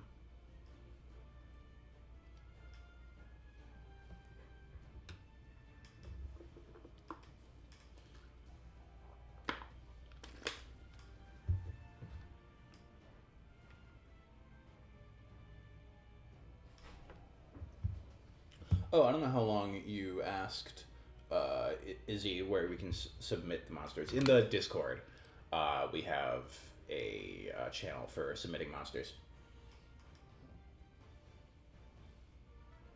If you don't have a link to the Discord, there'll be some under. All of the Monster Hunter videos should have a link if you just want to grab that. Let me know if it's expired, actually, because I want to be sure to be on top of that. Okay, great. So, I feel like Cussing Gear is, for the most part, done. I could continue on it for a long time, but we've already been on stream for about an hour and a half, and I'm not transitioning to the next person, don't worry. There is a next person. But I think I want to move on to talking about some like alternate versions that we could try of this. The first thing that comes to mind is like a Gogamoa type situation where it has these, excuse me, arm cannons in its palms. Like, because Gogamoa has the web that it flings from, I'm pretty certain, its palms. And it might be kind of fun if Gear was doing a similar thing with the water/steam.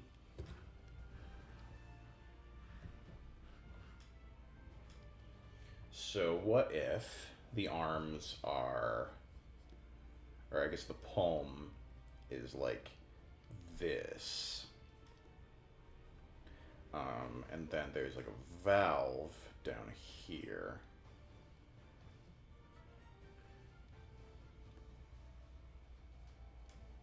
And then I guess if it's more Gogamoa related, because Gogamoa doesn't really even have fingers, it just has long claws. So actually, maybe that's kind of interesting for this guy. The claws are just hoof now. So he's got big ol' nub hands. And I also, I guess, want to clarify that this, I guess, section of the stream where I'm going to be talking about some ideas are not things that I would necessarily suggest that you change. They're just some ideas that I've had as a result of the stream that you can choose to ignore or incorporate as much as you like. So, yeah, I've got this like weird hoof hand. It's kind of interesting if we still give him a thumb so that he can still work with stuff. I guess it would kind of be like a panda situation. Actually, if this version that I'm drawing existed, it would be kind of panda-like ecologically, because it has very immobile like fingers, but it has the mobile thumb that it can use to grab stuff. So I can totally see this guy just like punching down a tree, grabbing it with his thumb and just putting it in his mouth. That might be kind of fun.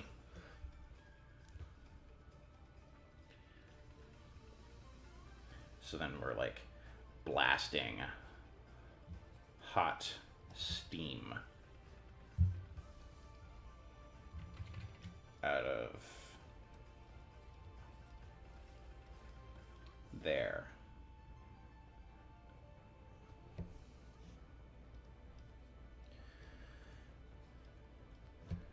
Yeah, it's kind of a indistinct sketch, but that's okay.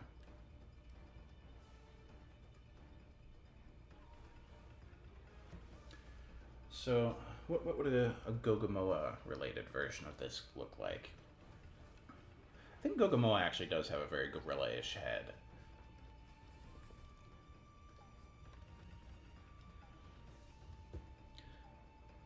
Underneath all of its fur, anyway. So, speaking of fur, what if we, like, arch it up like this?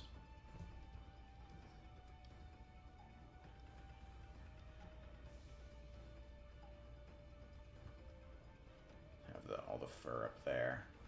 I guess that's already kind of what Bishaten is doing, actually, so maybe I'll leave that alone.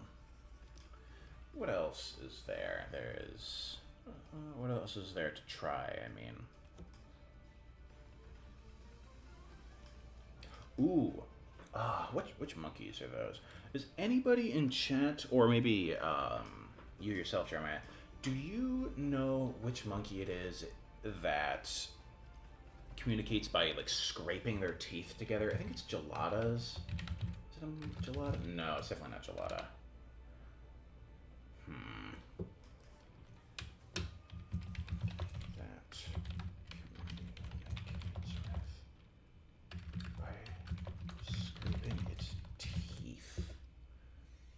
Okay, it's a type of macaque, it sounds like? Maybe? I don't think that was it. No, I don't think it was one of those. It was one of the mountain monkeys. Cannot remember what it was. Yeah, geladas are definitely a different thing. Oh well. I was going to get them as a bit of reference, but I can't find them now. Unfortunate. I only saw it once. Maybe I'm just misremembering. Maybe that's not the case at all. So... let's see. Well, actually, you know what? Just for funsies, I have a plan. What if... instead of having Kosen gear, angled generally up, we have it angled generally down. So he can have like a rib cage like that.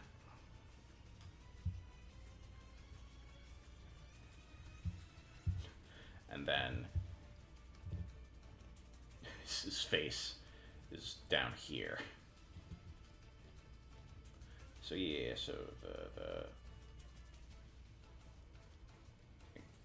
opening the chest cavities there. I think that's definitely, okay, that's definitely going to be too pointed down. That's very flying wyvern. That's not quite what I want to go for. And especially because flying wyverns are so pointed down, crossing gear serving as a counterpoint to that, I suppose is actually a good visual metaphor. Damn it. Well, screw it. Let's do it anyway.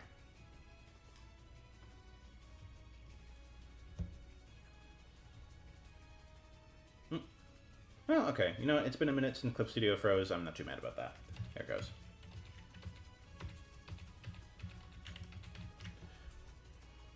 So, yeah, let's just block in this rib cage. And then have the hips up here. Then shoulders need to go unusually high on the rib cage.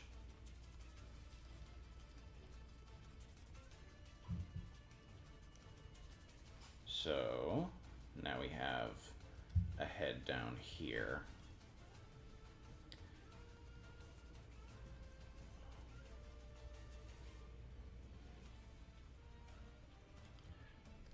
Maybe we can have it be more flat in the spine, but we can have the downward by including an array of spines along its back that it can use in order to carry its young, like a Gogamoa does. Yeah, we'll go with that.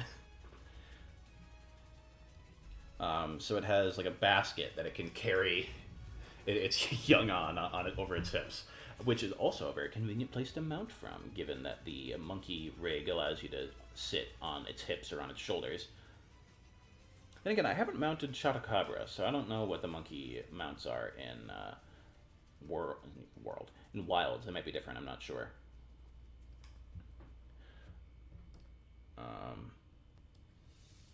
And also, just in the interest of doing something that the other monkeys aren't doing, even if I don't necessarily think it's a good idea, why don't we have him walk on his open palms?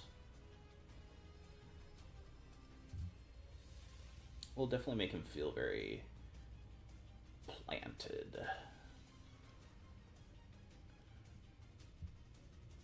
That looks stupid. But we're gonna keep rolling with it. See if, you know, can be one of those trust the process type things.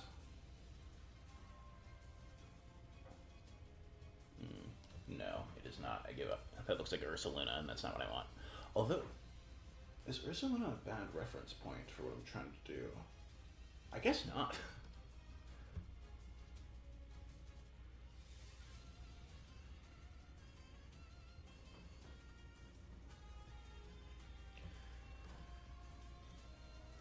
Get rid of that, just so it's not in my way. But I still want to try a downward angled monkey.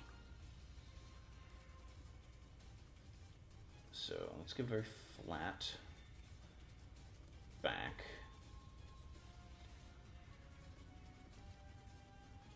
And then hips here.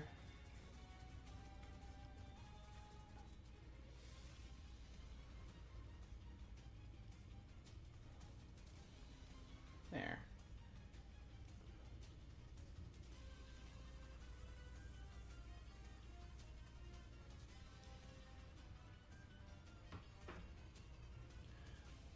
Yeah, let's just rough out some proportions right now.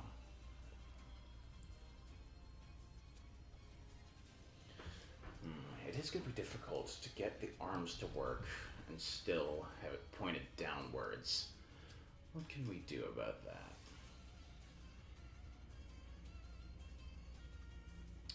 Oh, that's an idea. Could really truncate the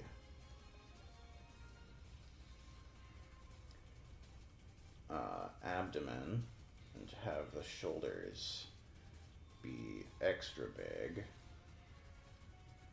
and then we point them down like that.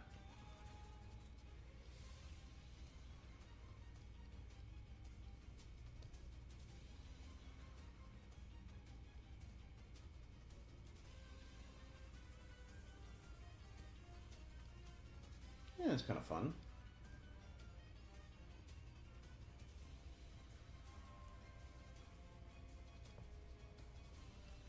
Okay, too truncated on the torso, but if I put the torso back here,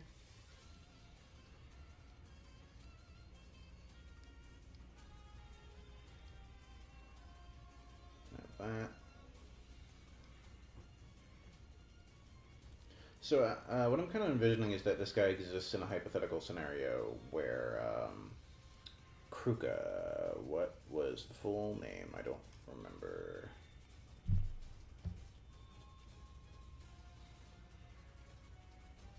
Your flagship. What was his name? I can't remember. Retha Kruka, thank you. So this exists in a hypothetical universe where Retha Kruka, I guess, walks around.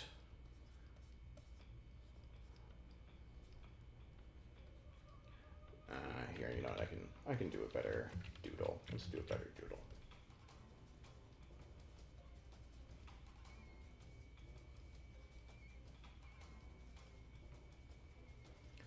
Like kind of upright.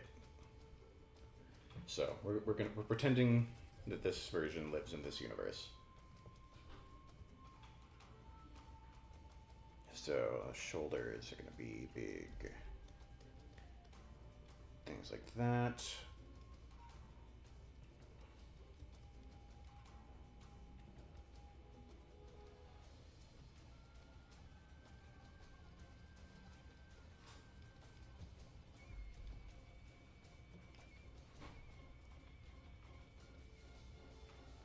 So then, if we want him to be downward facing, he should add even more underbite. So maybe I'll just proportion the gorilla skull backwards, where we make the lower jaw the giant muscle attachment point. I guess that would actually kind of end up looking like a tegu.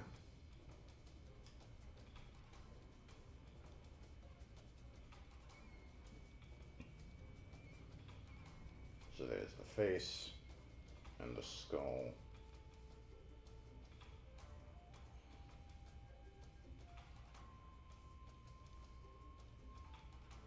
Yeah, it's fun.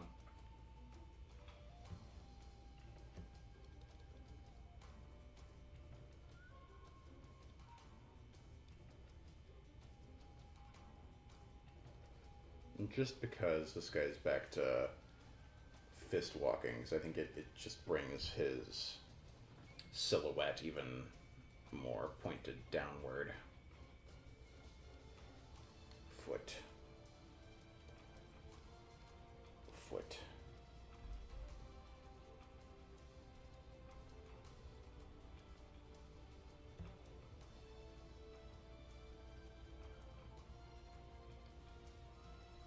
And then we can keep this pointed downward.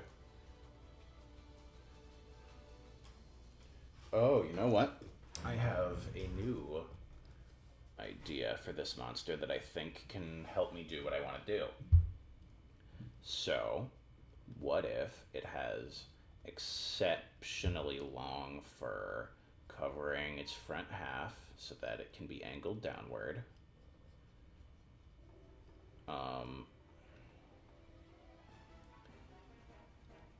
And then all this long fur is actually just a place for multiple young to carry on to hang on to be carried, so that it's more like an opossum.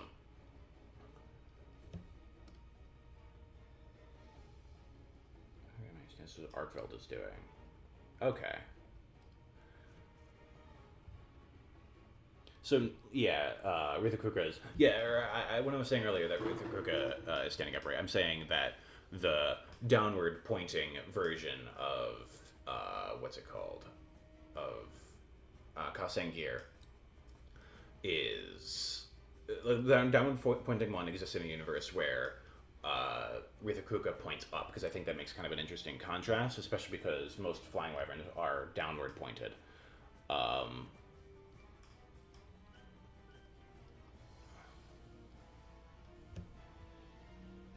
So we have just a big mat of hair up here.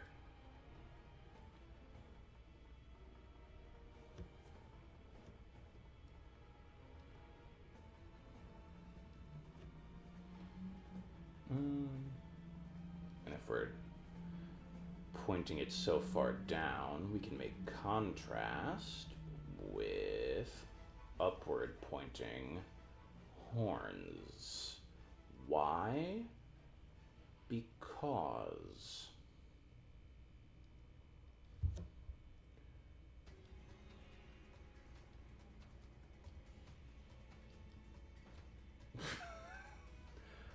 what a beautiful face. Oh my god. You know what that looks like? No, Clip Studio, why? Why do you betray me this way?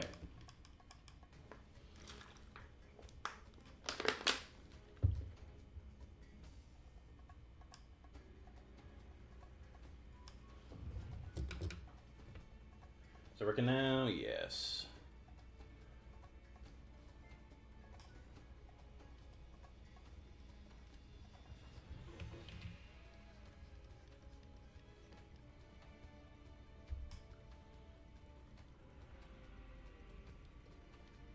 I think the sketches are too loose for me to do that. So what we're gonna do is we're gonna grab this guy.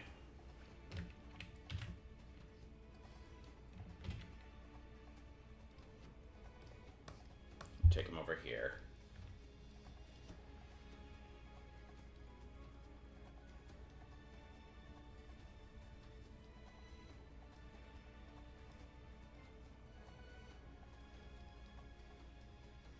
Doesn't he not look like one of those? Oh, what are they even called? Like that rage comic, like smug dude. All right, we're gonna back to serious business now.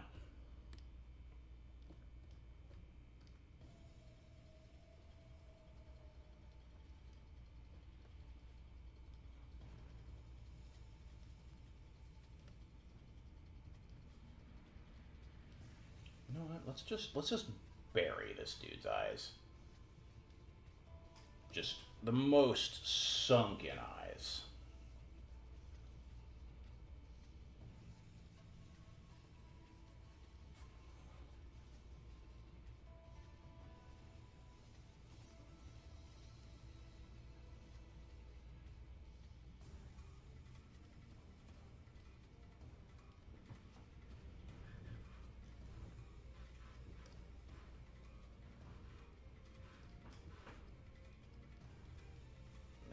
Big ol' neck muscle.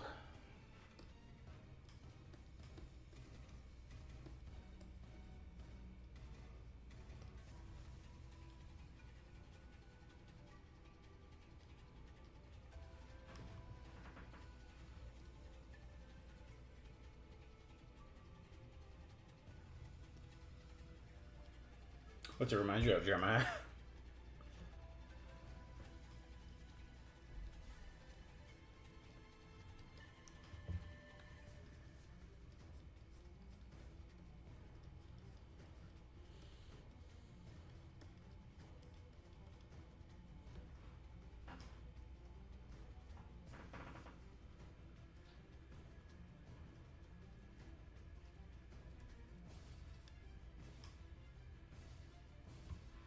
I don't know. I don't know if I'm as interested in this idea anymore. I might drop this one. but I'm gonna take it just a little further, see if there's something I like in it. Oh, you know what? I'm a fool. I figured it out.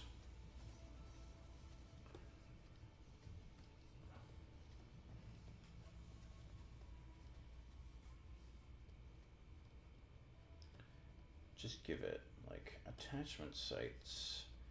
Because I can pull in some orangutan.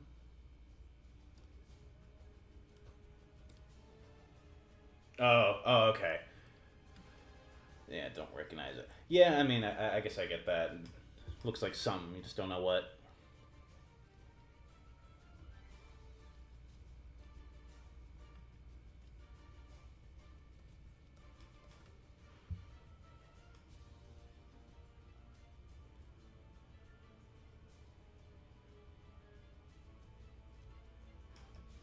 So then, yeah, if he has big ol' orangutan flaps. Actually, you know what?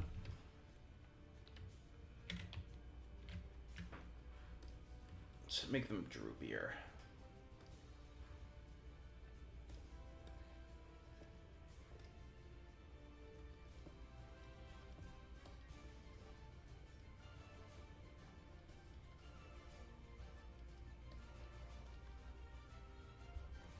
Yeah, but he definitely needs some details that will pull him up a little bit. Because he is feeling very, like, basset hound, droopy-eared dog.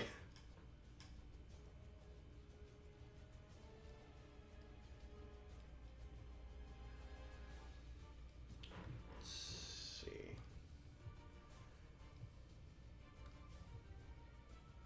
Give him little ears, though.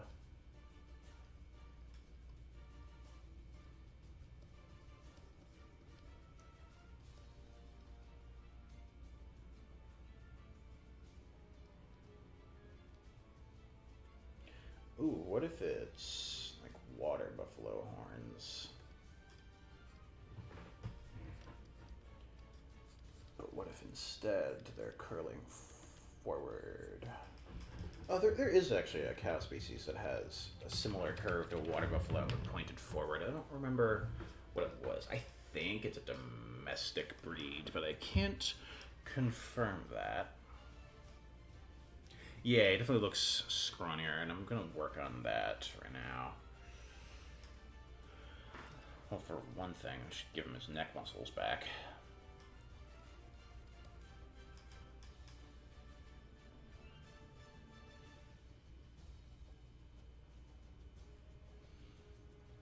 Then, because I want to put some horns, like, right on and between the flaps. I know there's a better name for the gorilla, or not gorilla, orangutan flap things, but I don't actually remember what it is. It might just be like facial disc or something. So this is just a big ol' like knot up here. Muscle and bone and skin all gnarled up in here.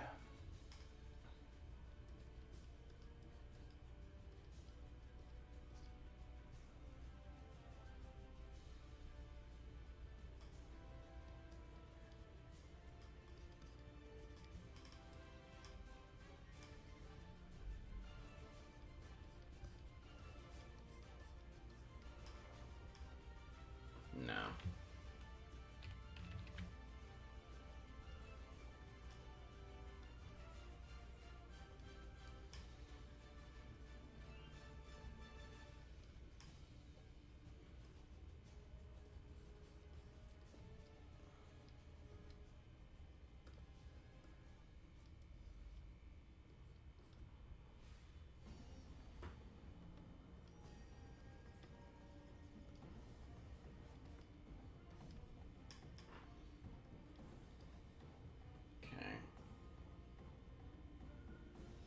To start.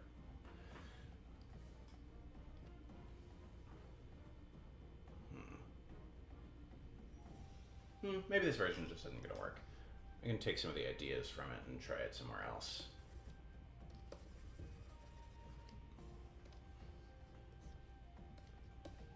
Put that there to use a little bit of reference. What else can we try? Well, let's look at your inspirations.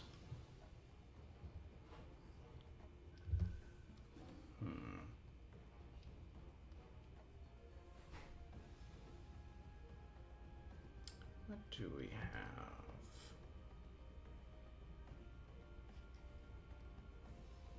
have? Flanges. Okay, thank you. Jeremiah just told me what the orangutan fleshy bits were called. Flanges. Oh, that's an interesting, actually, feature here that I don't think I've really picked up on before because I've never had a reason to. The neck flange. Now that I can do some with. Yeah, okay, yep, I figured it out.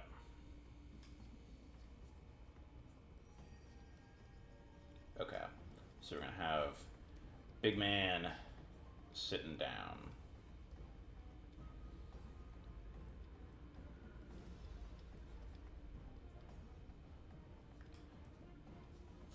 Foot.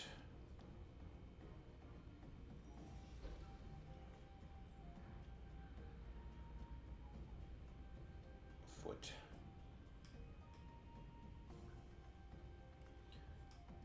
And then we're actually gonna have the skull angled up.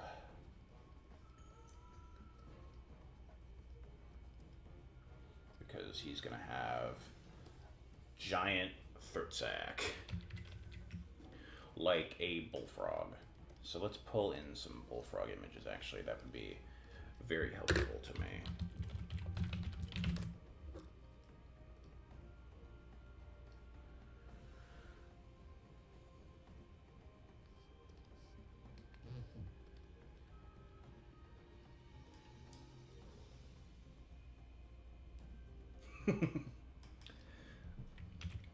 Oops, wrong folder.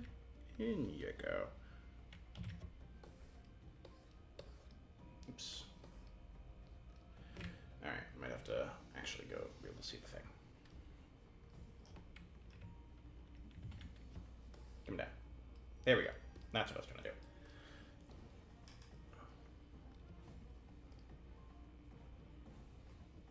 So we have Big Monkey. Big Monkey is... I guess this is just Rillaboom, isn't it? Whoops. Oh well. But Big Monkey...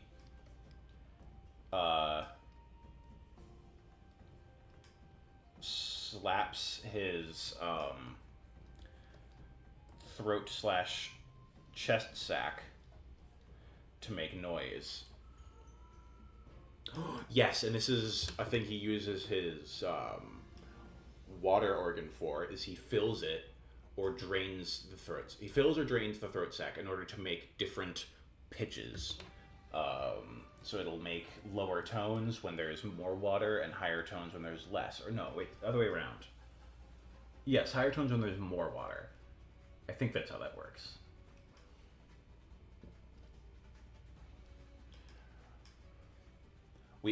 I too am a Gular Pouch stan, Jeremiah. I absolutely understand. You know what, let's just give this version a weak chin because I think it's funny. If he's got, because if it looks like he's got like a weak chin and then a bunch of rolls, and then it like inflates. So I'll have big lips. Very expressive boy.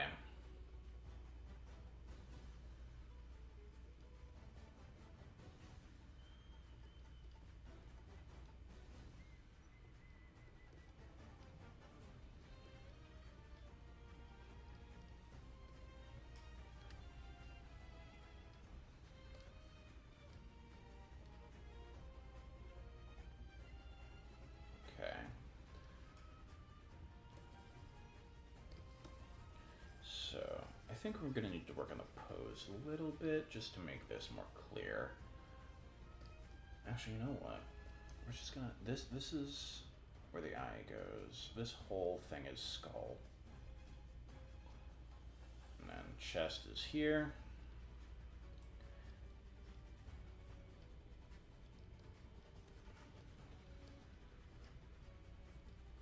And we're gonna blow this out some more.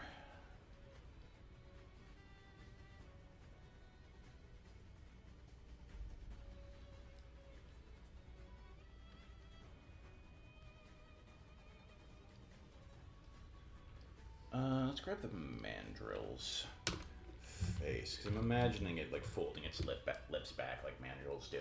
I can't remember if Rajang exactly does that.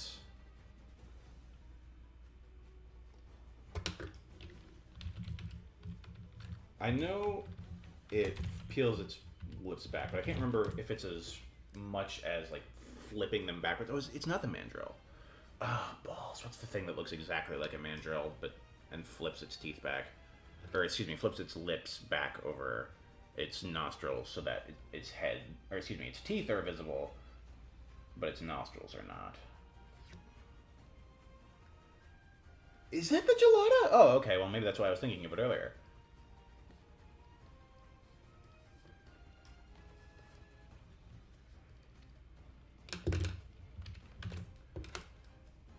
Oh, that is these guys. Yeah. Okay. And they kind of have that chunky upper lip, so I should probably just take a couple reference images, zoom out while I'm at it.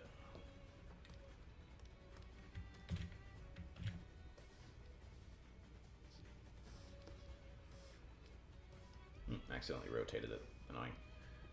There we go. Yeah, I guess I don't need the orangutan anymore. You can be over the orangutan. And then let's get one of it bearing its teeth too. Good one. Particular. And you know what? Geladas even have a patch of skin that kind of looks like. Oh, balls. That is a good idea. Okay.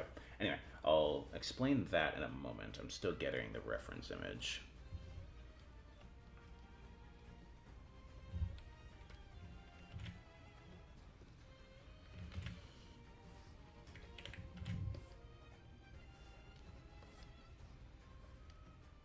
Here we are.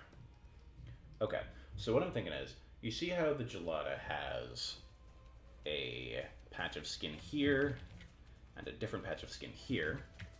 Well, if I wanted to give this guy multiple tones to be able to drum on his throat sac in, I should give him two as well.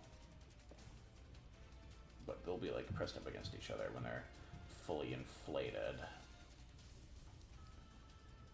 Armpit.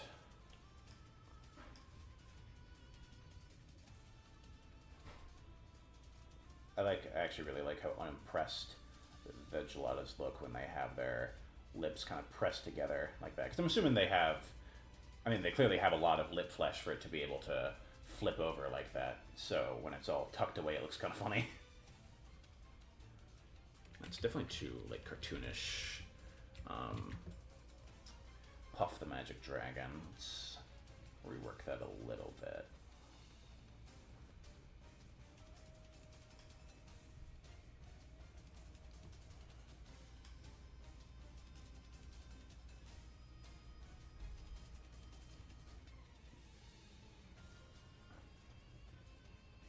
So we'll keep these like sunken eyes. It's funny. And actually, if I had given him more intimidating eyes, it'd probably be more spooky. Actually, yeah. Maybe why not do that while I'm here? Just little like pinprick eyes should be kind of spooky looking when they're all isolated in a dark pit like that. Yeah, not so much. That's okay. Don't worry about it another time. And by another time, I mean never, because I'm not gonna. So this is like squishing into that, which then balloons this up out here.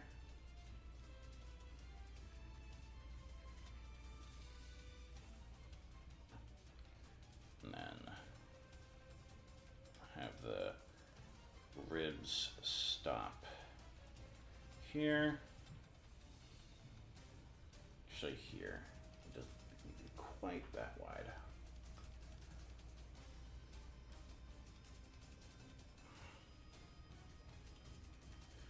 And then big ol' bowl of a hip. So that's how primate hips work.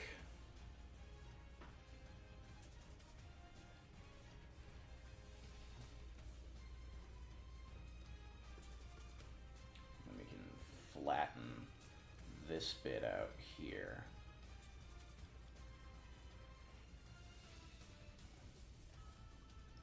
Because he is in the midst of playing his chest like a drum.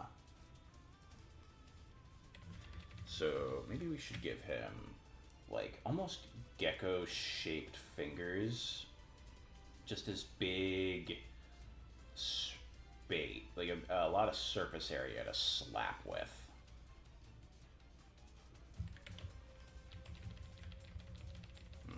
Maybe better to draw the rest of the arm first, because I think that'll give me a better pose.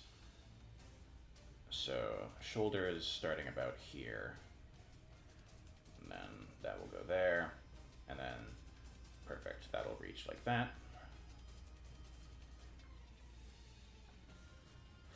Thumb.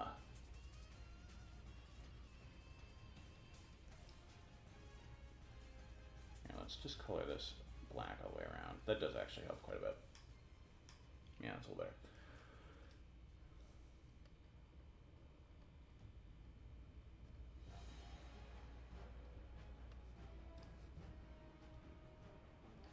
You know what? I feel like it makes more sense as a, if I'm doing a render to show off a monster, I should show it off in all the cool ways. So I'm gonna open his face currently, and I suppose if he's drumming, he's probably doing a threat display anyway, so.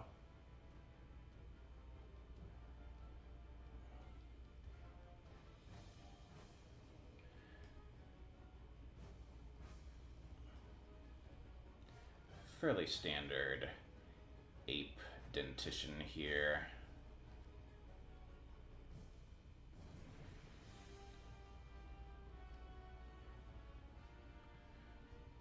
But a quote-unquote twist is something that I can't show you because I'm getting caught up on little details, is that he also has a long tongue.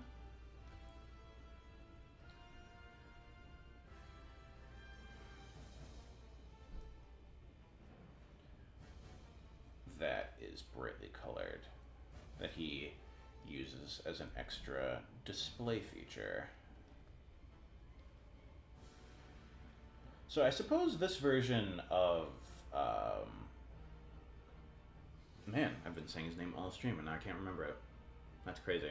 Kasengir is more of like a chill guy, or not necessarily chill, but a monster that is less aggressive and more,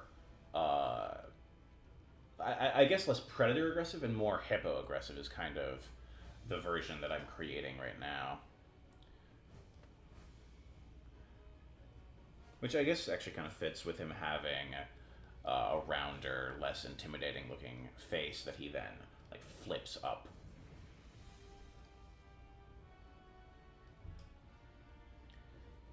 Back of the skull there.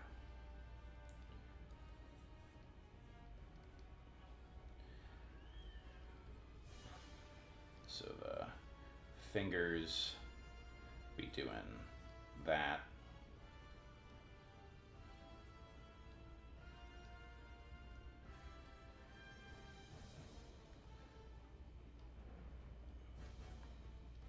There we are. I haven't paid attention to chat in a while, and I think I might need a break, so I'm going to take a quick chat break. Whew. Oh. Oh, okay, nobody's been talking for a while. At least, unless my Discord is broken. Okay, looks like nobody's been talking. Never mind. Water break then.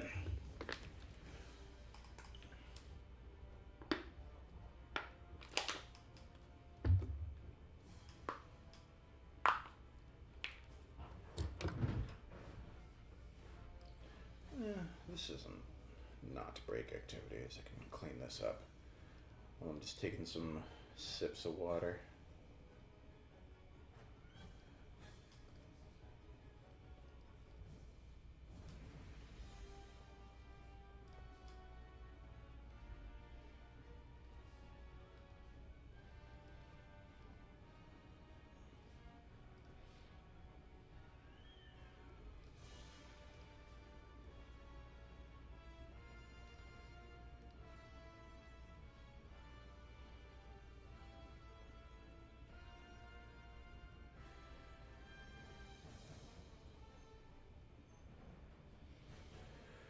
Whew, okay. Alright, yeah. Getting more back into it now. So actually, Jeremiah just told me that Kasengir already does do that lip flip thing when it's enraged to display its tusks more. But that's okay. That's things that they can keep. And he also suggested this version having a poofy tail, and I do not have a problem with that.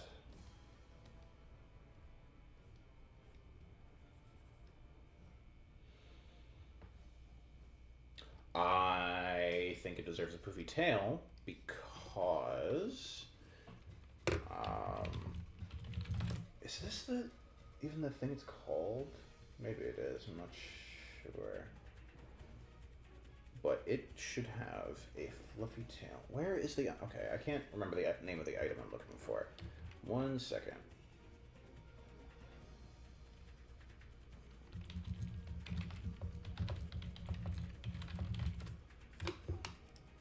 What are these things called? I don't want to say it because I want it to be a surprise, because it's a genius idea. By genius idea, I mean I am lying.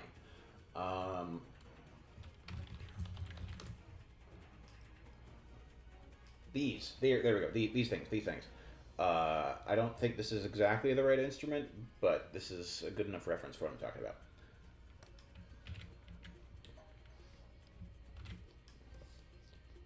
These like soft-tipped drumsticks that they'll hit like the humongous drums with, and sometimes gongs with. I assume just so that they don't like damage the actual surface of the drum or gong. So his tail can be one of these too.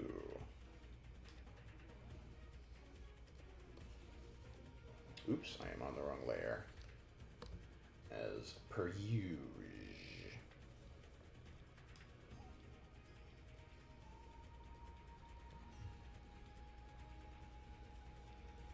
So, can be somewhat soft looking.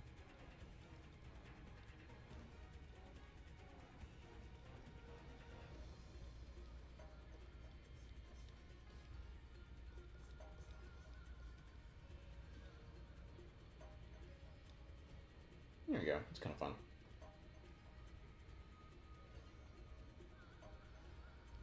Yeah, this guy definitely does seem kind of chill, or very chill, which does somewhat go against the purpose. So I'm thinking I want to actually amp up the, like, short-tempered thing.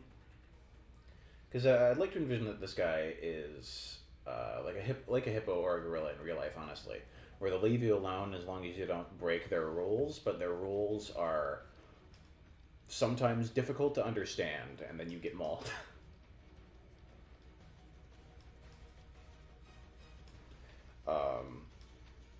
And if you think about it, actually, this guy has a similar role in the soundscape of the places he lives.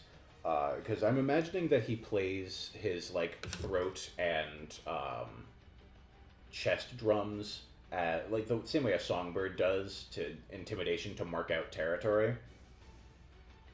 So he's constantly drumming, which it looks like he's enjoying himself, but he's actually being very, very defensive. So maybe that's what it is that people who approach him while he's drumming. Wait, oh, that's kind of like a cool piece of lore, actually. Like there could be like myths and legends around the fact that this monster is very secretive and drums in the jungle, but if you should approach it while it is drumming. Like if you ever come across it while it is drumming, consider yourself blessed, but do not approach it. Because if you approach it while it's drumming, it'll like instantly enrage and it'll mess you up. And then people it's like interpret that as it being similar to the story of oh my god, what is her name?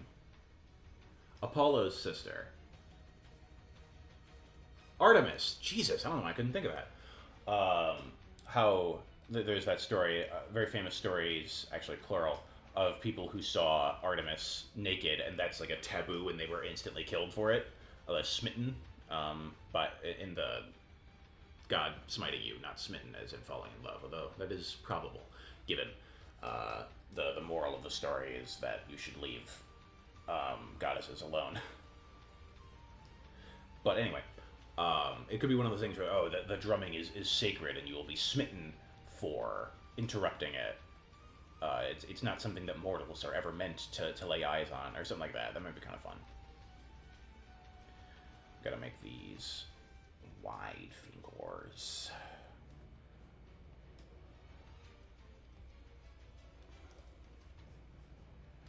There we go. Well, you know what? Just because his hands are so wide, or each individual finger is so wide, I don't think he needs 5 fingers. I think he'll get away with just 4.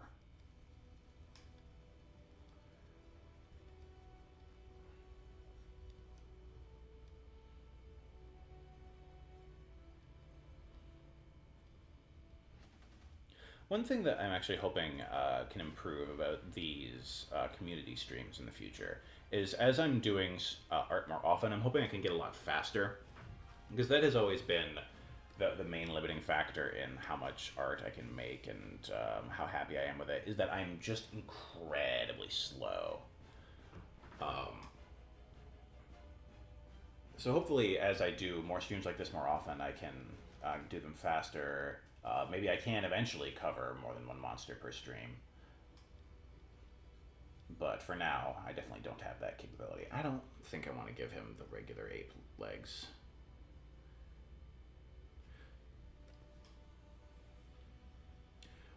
What does a drummer's legs look like?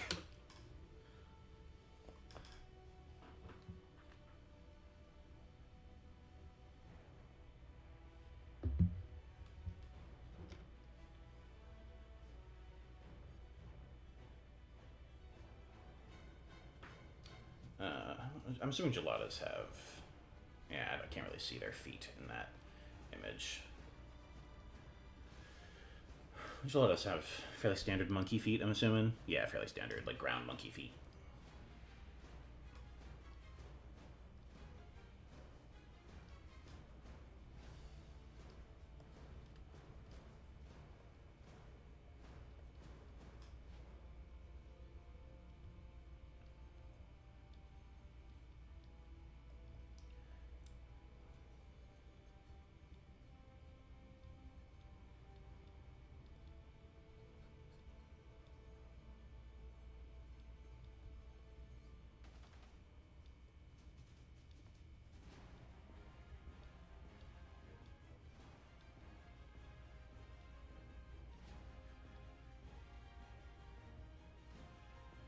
So let's give him like a...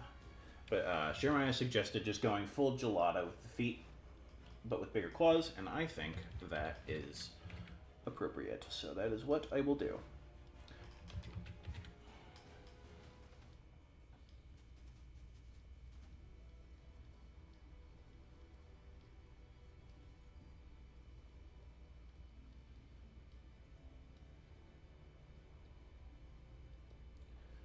And that toe is just going to go off the page, and I'm not going to worry about it.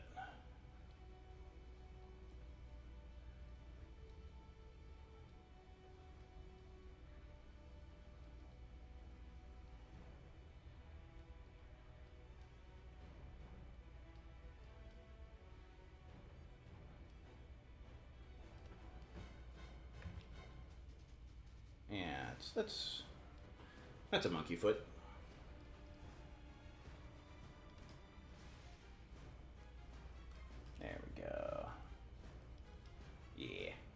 Monkey foot.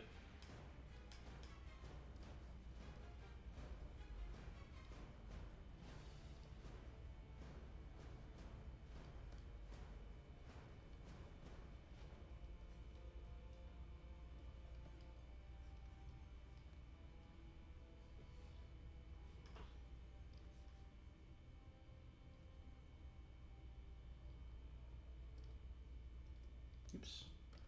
That is the pen brush. I don't need the pen brush. Wasn't Sergio's just playing? Maybe it wasn't, but neither way. I think I'm tired of this playlist, so that for the last, 20 minutes of stream, I'll play something else. Do I have a jungle one? I think I actually do have a jungle-themed playlist. Let's see if I can find it. I'm not seeing it. Oh, here, no, we'll just do this one. I like this one. There we go.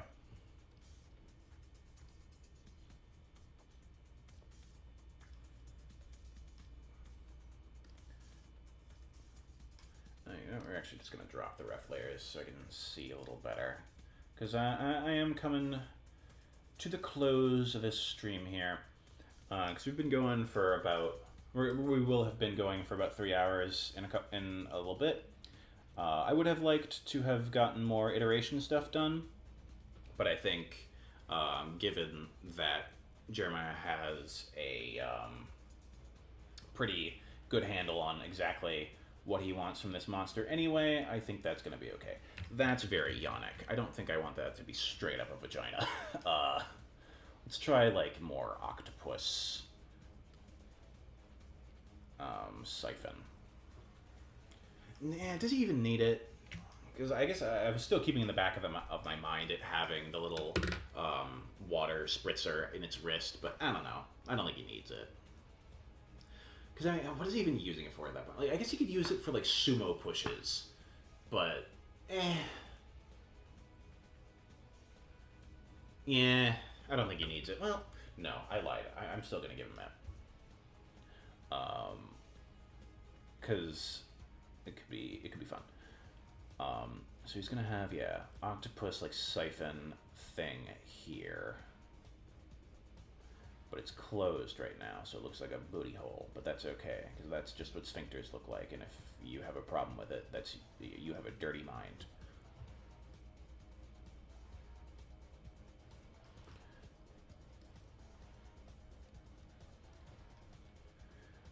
So yeah, I'm still envisioning that this guy could totally, like, I think it's kind of evolved to be, at this point, he can make an explosive burst of water while he's, like, thrusting with his hands. So his palm thrusts are extra devastating. They hit twice.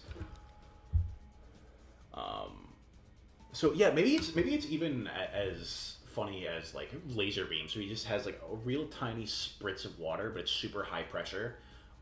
So he just, like, shoots little, like, water bullets at you while he's doing palm thrusts. That's kind of funny.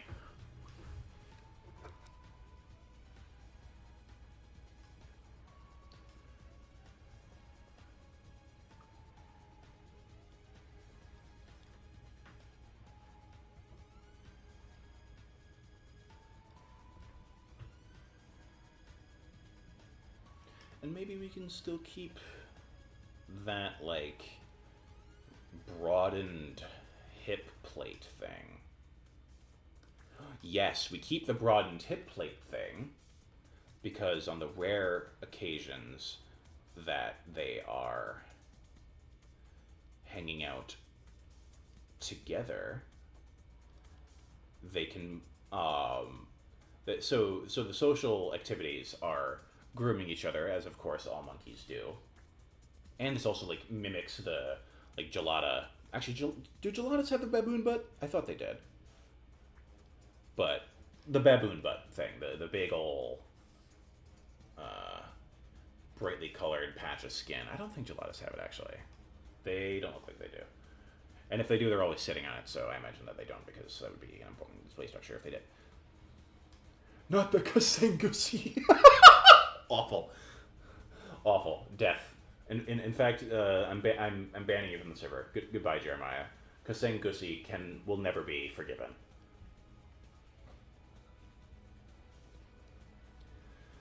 Let's see.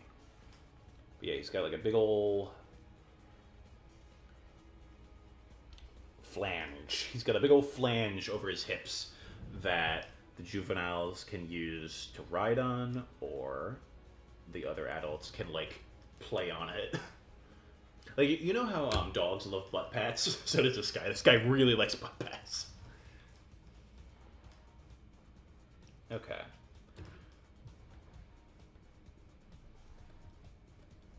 We can draw pectoral muscle in here.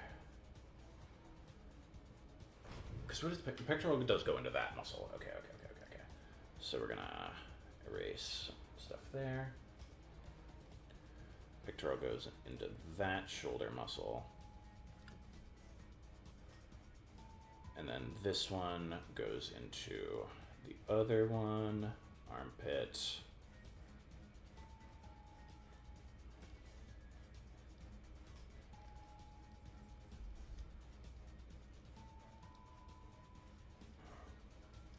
Oh, I don't know if I ever managed to finish my train of thought from before. I'm very easy to distract. But I'm thinking in the future, hopefully I can do more in the iteration phase. Because due to a combination of I work slow and also I'm very tired. I haven't slept much in the past couple days. So I'm thinking I'm getting ready to call it here. I had an idea that I enjoyed, and I don't think I have the steam. Getting his cousin Gary uses steam. I'm hilarious. Anyway. Why did I hiccup from that? Anyway. I think I'm getting ready to call it and go take a nap. So let's get all of our brilliant work into frame. And then we'll zoom in on all that. There we go, boys. There's the results of the stream. Hope everybody had fun. I'm thinking that these streams, that's another thing that will make these streams go a lot nicer in the future, is if and when I can get my... Oh, fuck, that's funny. Never mind, I'm canceling my outro because Jeremiah said something really, really funny. Where did it go? Because the Kasengusi is wet because it sprays water. Damn it. Anyway, hope everybody had fun in the stream. I think, like I was saying before, I'm hoping I can get a double monitor set up at some point in the relatively near future. Probably not even this semester. But there probably won't be a whole lot of these during the semester because I'll be dying. So hopefully when I have a second monitor, I can monitor the Discord chat and YouTube chat a little better so there can be some more interactivity without me having to change tabs and stuff, which is always annoying to do. So, I think I'll sign off there. Thank you very much to everybody for coming. See you later. Oh, yeah, sorry, Chad McNair. Well, you can watch the VOD later. It'll be up. I appreciate that you showed for the last couple minutes. Thank you. And I'll see you all hopefully soon.